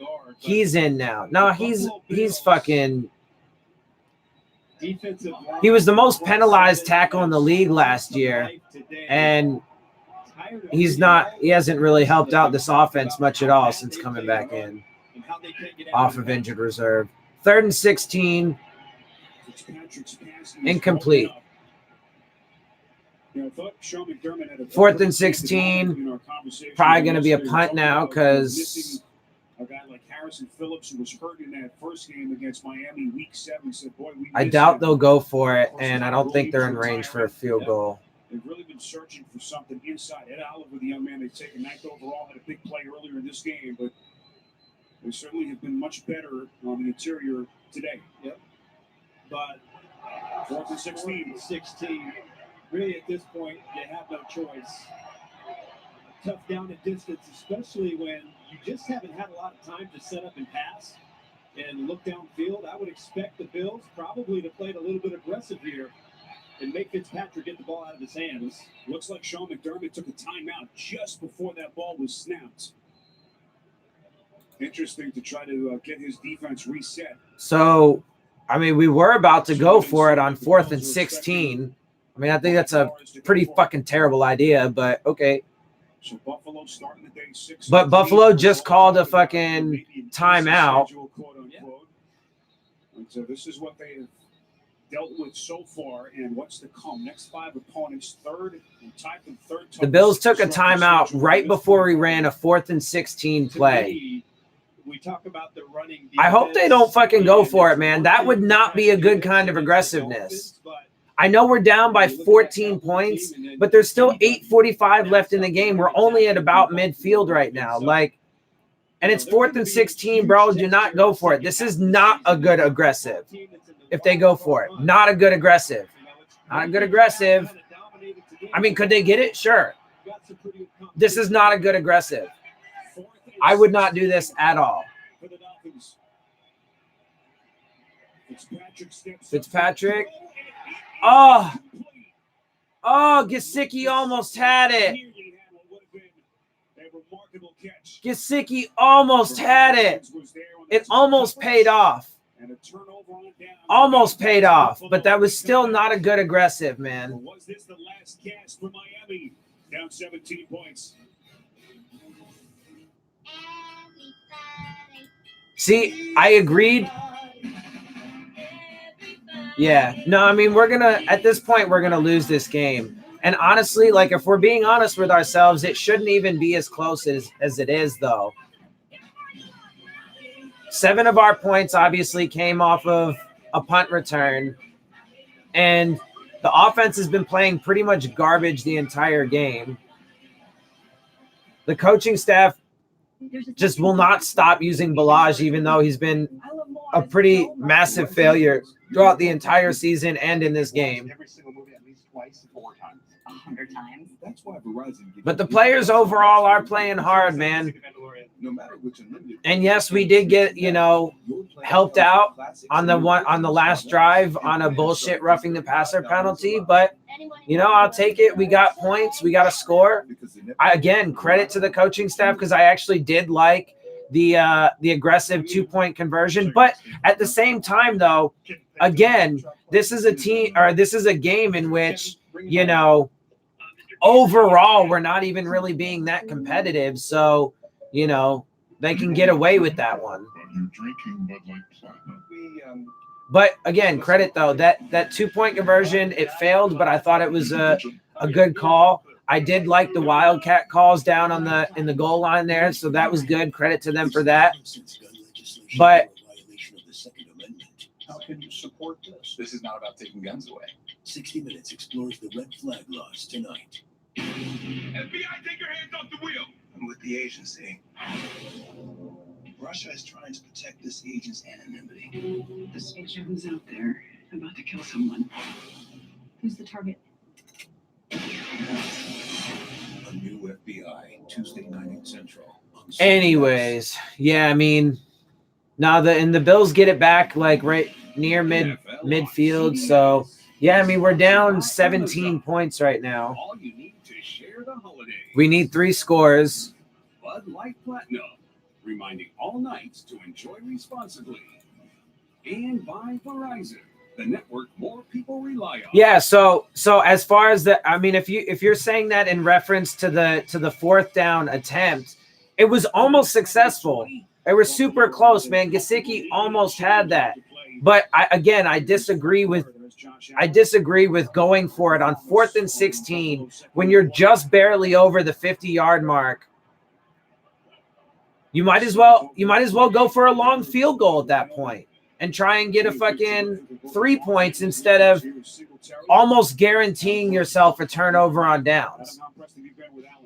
Especially with the way that, the offense has been playing overall. When you have the full context and everything, barely over the 50-yard mark, 4th and 16, your offense hasn't been playing particularly well. It's not a good kind of aggressive.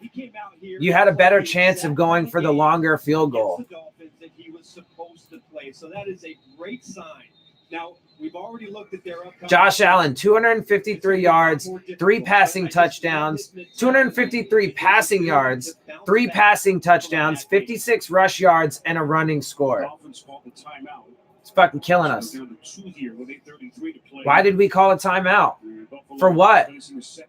So, but again, that's a reason. Why would you need that? You're down 17 points. Why would you just randomly call a timeout? Why? Why would you just randomly call a timeout when you could use that timeout down the stretch to conserve clock if you're on a potentially game-tying drive or game-winning drive or whatever? Oh, and then a holding penalty on us. Penalties have been a pretty major factor too. They're not playing clean football today. They keep working that play to Brown, but they have, I don't think they've hit, outside of the one earlier today, they have not had a lot of success throwing the vertical route to Brown this season. I don't know, Brett. If I do end up making my post-game video, because I might, I oftentimes end up making it just because I want to like get things out while it's still fresh on my mind. Nah, you know what? I'm just gonna watch the game again. Because I need to, after this, I need to eat. Why? Why are you wasting our timeouts? He just called another timeout. Why? What is the point? But an interesting quote this week from McDermott. Bruh, he's just flagrantly using our timeouts right now. Why? Why are you using these timeouts, bruh? Trying to find who's going to be a part of what they're doing now and into the future.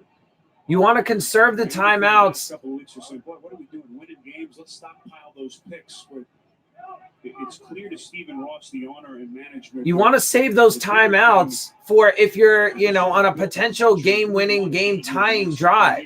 Why would you just handicap yourself?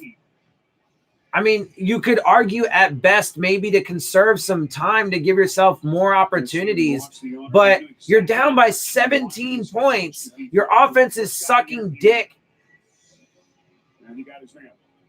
Sorry with the sexual reference. I try and keep the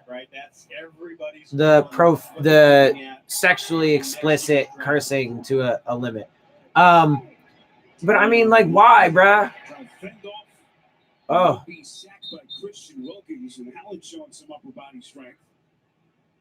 Yeah, that was really good by Allen to get away from that. But I mean, it just doesn't make sense. Why are you just flagrantly using our timeouts right now? Football team, how to win overrides everything. Because even if you have a quarterback, but you don't have that was really good by Allen. Christian Wilkins should have had that sack. Although, had he gotten the sack, it would have been because Allen didn't throw it away sooner. But that was pretty exceptional. Yeah, so the Ravens destroyed the Texans 41-7. That game is over now. Jets are still winning 34-11. Last year at the quarterback position and not trying to get their way back into the AFC playoffs. 40 yards of the punt here. As Ryan Fitzpatrick will come back. And the Colts beat the Miami.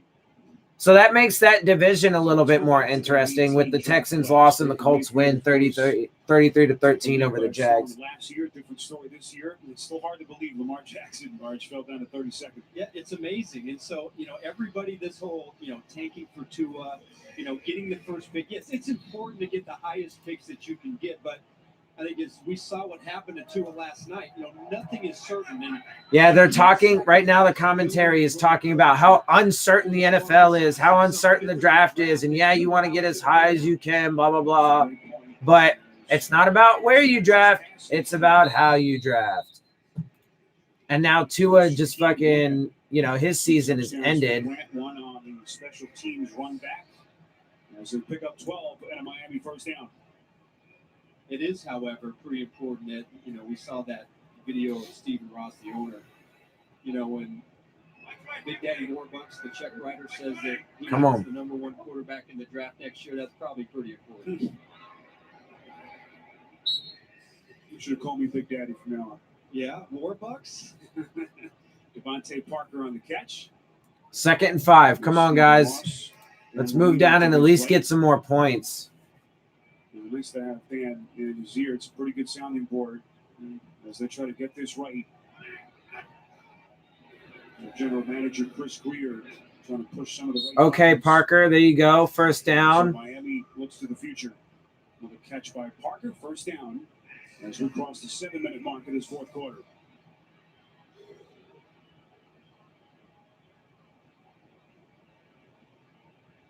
Fitzpatrick now 225 yards passing. And so he's going to have some black and blues tomorrow morning. He is taking a beating against this defense, throwing on the run here to Gesicki. All right, that's a catch by Gesicki. Picks up like 4 or 5. See where they mark it here. Yeah, so I think here's what I'm gonna do, because I have to after the game's over, I definitely got to get some grub, and then I got to get to work. I really need to go to work. So, and I'll probably end up working for most of the rest of the night, afternoon and evening. So what I'm going to do is tomorrow. Oh! What I'll do is tomorrow at some point, I'll rewatch the game and take all the notes and stuff that I want to. So I'm prepared and ready. It's not all going to be fresh in my mind, but I'll go over it again to make sure that I'm good and I can say whatever I need to, or, you know, everything that I want to. So I'll make that tomorrow. I'll make my post-game analysis video tomorrow. Ravens blow out the Texans. That is true. They certainly did. This Bills passing defense. Looks like a timeout was taken by Sean McDermott. Timeout by the Bills. This will be their third and final timeout with 6. Yeah, McDermott's use of timeouts is a little weird to me too, but he's not the coach of the Dolphins, so I don't really give a shit. To remind you to stay tuned for the NFL Today update delivered by Pizza Hut, time permitting. JB. So there were 3 timeouts in this game. 1 in the first half that was whatever, but 2 definitely in the second half that Brian Flores, I mean, but all 3 of them, there was no reason to call the timeout. Absolutely none. He just randomly called timeouts. What we've seen from them the last couple of years. 3 and 5. And in the case of the second half here, down the stretch, you would want to keep your timeouts just in case you were going to be on a game-winning or game-tying drive. But no, just randomly called timeouts. We don't need them.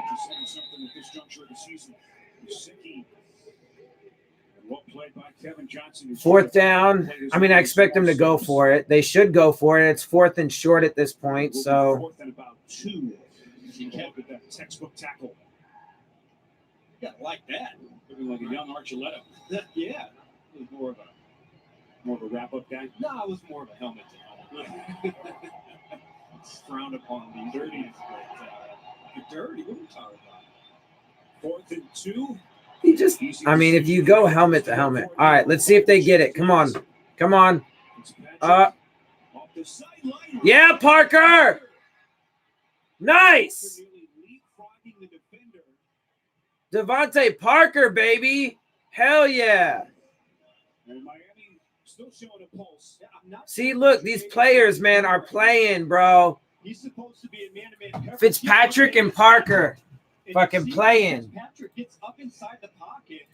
For some reason, he drops coverage on Parker. Come on, baby. Let's get a score. Come on.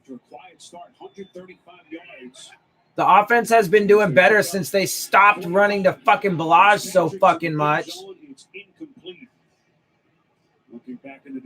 But see, that's the thing, though, is it's easy for them to stop doing it at this point because they already got themselves into a 17-point hole this late in the game. So the damage was already done. It doesn't matter at this point. Like, the coaching staff does not get credit for stopping their terrible play calling with Balazs run. They already did the damage. They already got themselves down into a massive hole score-wise because of their fucking terrible calls, play calling and personnel usage in the first. And again, every play, almost every single play that goes to Balazs, they're still doing it though. Almost every play that goes to Balazs has been a disaster, except for the 2 Wildcat plays and one other run.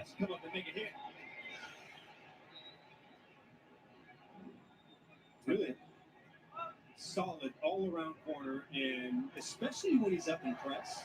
I mean, they haven't even stopped using Balazs.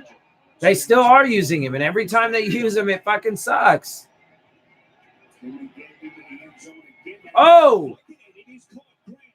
Hell yeah, Grant. That was close, but good. Yeah, good concentration, man. It's close to a first down. A little bit short. It will be fourth down. Fourth down again, but they should go for it again. Worked so well. 4th and 1.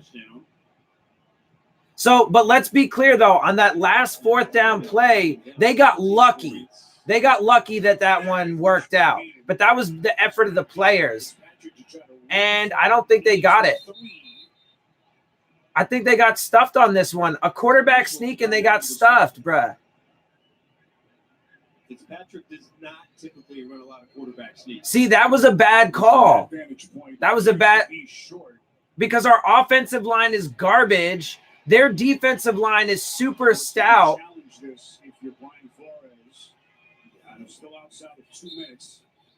No, quarterback sneak is not the way to go there.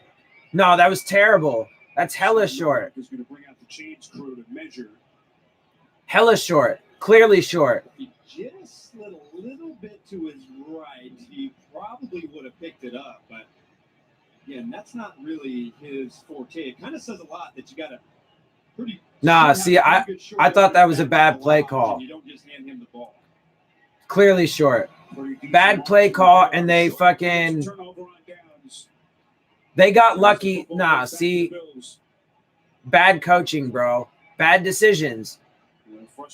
3rd or 4th and 1. Is it unreasonable to do a quarterback sneak? No, but your offensive line is garbage. Ryan Fitzpatrick's not really known for it. Doesn't do it a lot, as the commentary just mentioned. Your chip shot field goal. You can do almost anything else, and you just got lucky. You got lucky on the previous 4th down conversion that you guys were successful at. You got lucky because Ryan Fitzpatrick avoided a sack and extended the play, and Devontae Parker ran a good route, got open. It was the players that fucking lucked them into a 4th down conversion, and then Brian Flores just uses our last timeout. I don't know why. Like, why? To conserve time, dude? Like, you're down 17 points. Why just use the timeouts? Just don't use it. Just leave it there. Why do you need to use it? What is the point? You're not going to win this game. At this point, there's no point in using it because conserving time, you're down 17 points. Throw up to Gesicki or Parker. Yeah. And that was before you lose Kenyon Drake and Mark Walker. Dude, at the very best, the best possible option you have for Brian Flores and his use of timeouts is that he's just terrible. He's just terrible at it. He's very inept. He doesn't know how to use fucking timeouts appropriately at all. He's just absolutely garbage with it. This entire half, he just used timeouts for no reason. Absolutely no reason whatsoever. We literally should have all 3 of our timeouts right now. Not a single one of them should be gone. But he just used them for no reason whatsoever. Okay, so best case scenario, he's just absolutely fucking has no idea whatsoever when he should use a timeout. And he's just arbitrarily doing it. That's best case scenario. So they're going to be short. And I mean, honestly,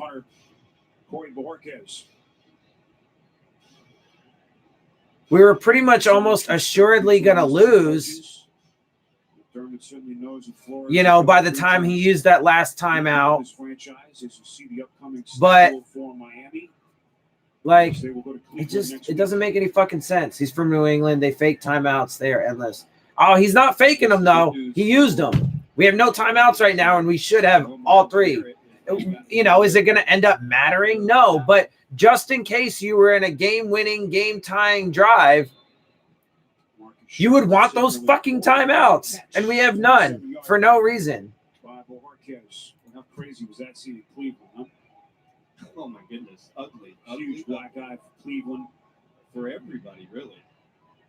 But, I mean, just think about that, you know, for a team like Cleveland who they still feel like, they've got a chance.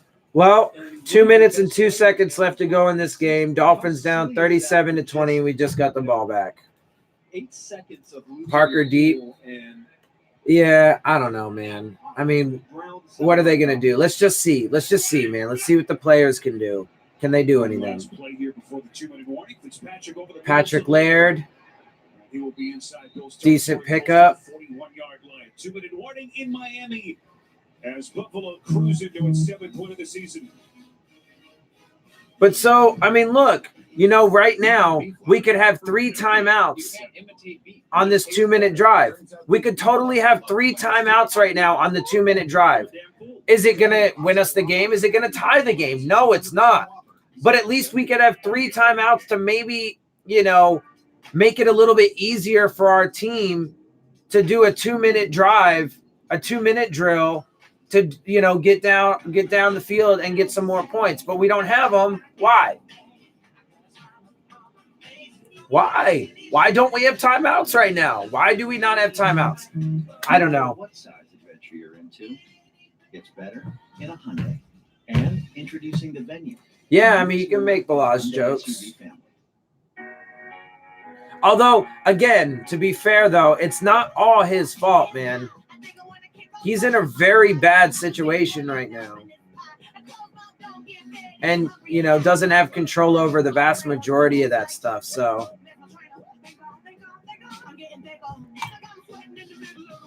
But it's on the coaching staff for continuing to use him, even though, despite the fact that he's proven to be not productive. And Patrick Laird, in his short time, the couple targets and couple touches that he gets is proven to be better. Yeah, I mean, he's averaging, barely 2 yards of fucking carry. 3rd worst since 1970 among running backs. 6 seconds when you're running late. It's switching time. Or how about a battery that lasts up to 12 hours? Order up. Now we're cooking. Or how about one with virus protection built in, which would be helpful right about now. Yeah, if you want all that, switch to Chromebook.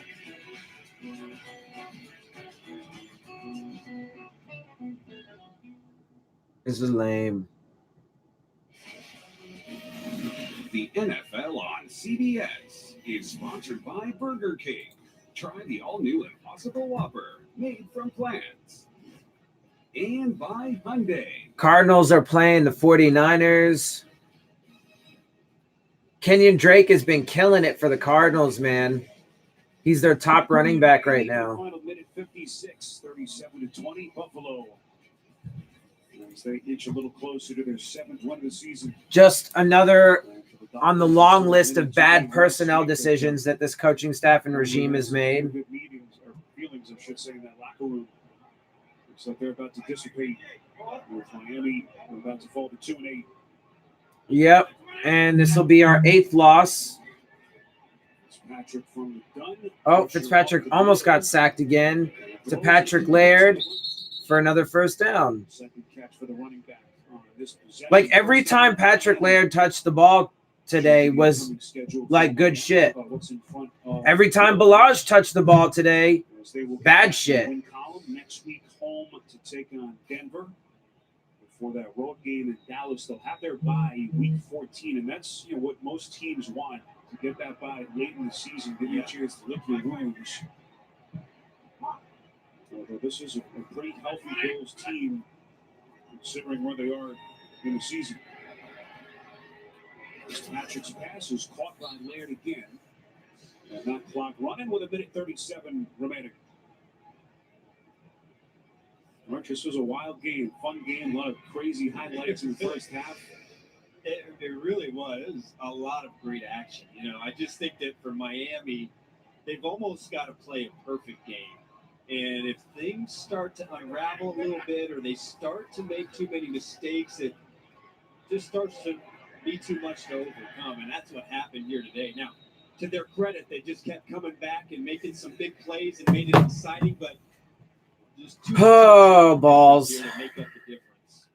Jared Hughes was there for Buffalo, but we will check the flag here from Scott There's Novak. a flag on the field. Be a little more talkative.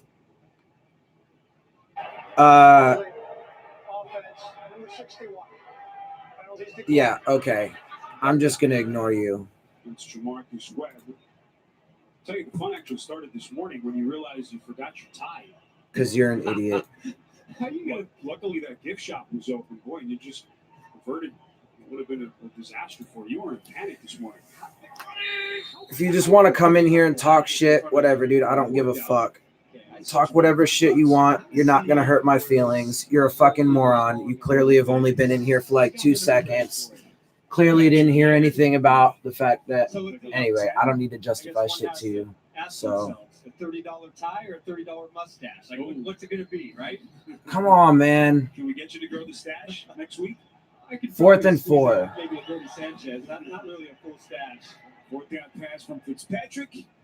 What's the ruling here? And now they say incomplete. What? Wilson trying to go down low for it. Couldn't corral it. And that'll just about do it for Miami. 40 seconds remaining. And another turnover and downs. Bills fans Well, that's going to be it. will make themselves heard here in South Florida. Well, that sucked.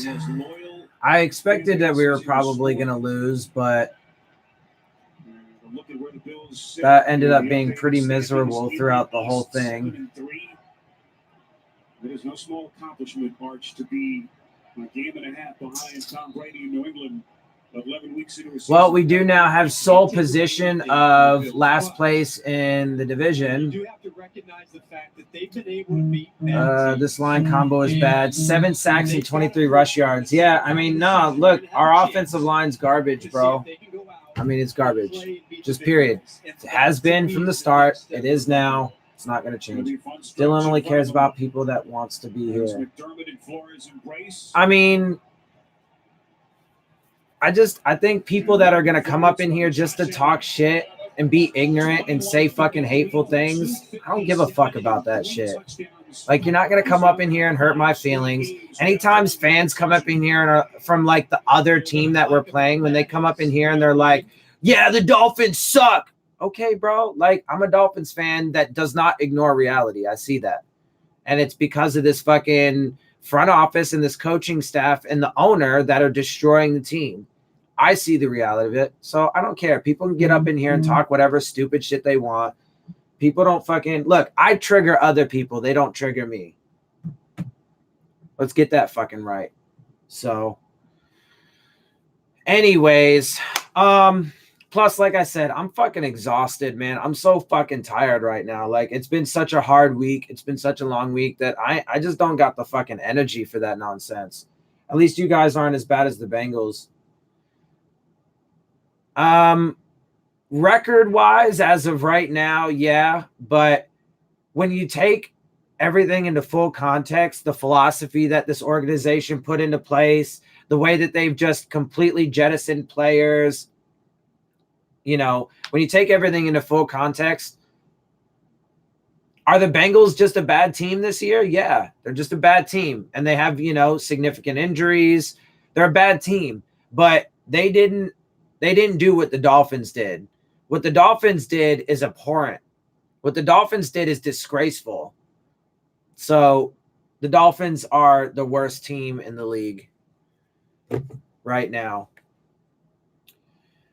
Anyway, all right, guys. Well, yeah, sorry. I do apologize to, you know, the subscribers and the people that joined me for this one. You know, I do apologize for not being super talkative or exciting. I try, man. I'm so fucking physically exhausted right now. It's just hard. It's hard. And plus this game was, it was rough to watch. So I apologize for that, but I do appreciate you guys getting up in here and, joining me for it. You know, joining me in the conversation and stuff. Definitely appreciate that, guys. Like I said, I'm gonna wait and I'll make my video, my post-game analysis video, Tomorrow, I'm gonna rewatch the game. I'm gonna take notes. You know, it's not gonna be fresh in my mind, so I won't have all the things, you know, fresh. But I will rewatch the game and make sure that I'm prepared. I'll take notes, and so that way I can have a good, accurate, and full analysis for you guys. But I'm gonna make that tomorrow. So expect that. Do not expect it tonight. Expect the post-game analysis video tomorrow. And again, sorry for being so, you know, so tired, so low energy today. And sorry we had to lose again. You know, unfortunately, that is the way it is. It was it was tough to watch. There were definitely some good things. You know, these players, man, they're definitely giving it their all. They're trying their hardest. They're going out there and laying it all on the field. The coaching staff continues to show. I mean, they had some good things, some good calls, and they get some credit for some stuff, which I will, you know, give them, which I did give them, and I will give them in my post-game video. But they continue to show significant signs of, at best, ineptitude, or certainly at worst, deliberance. So, all right, guys.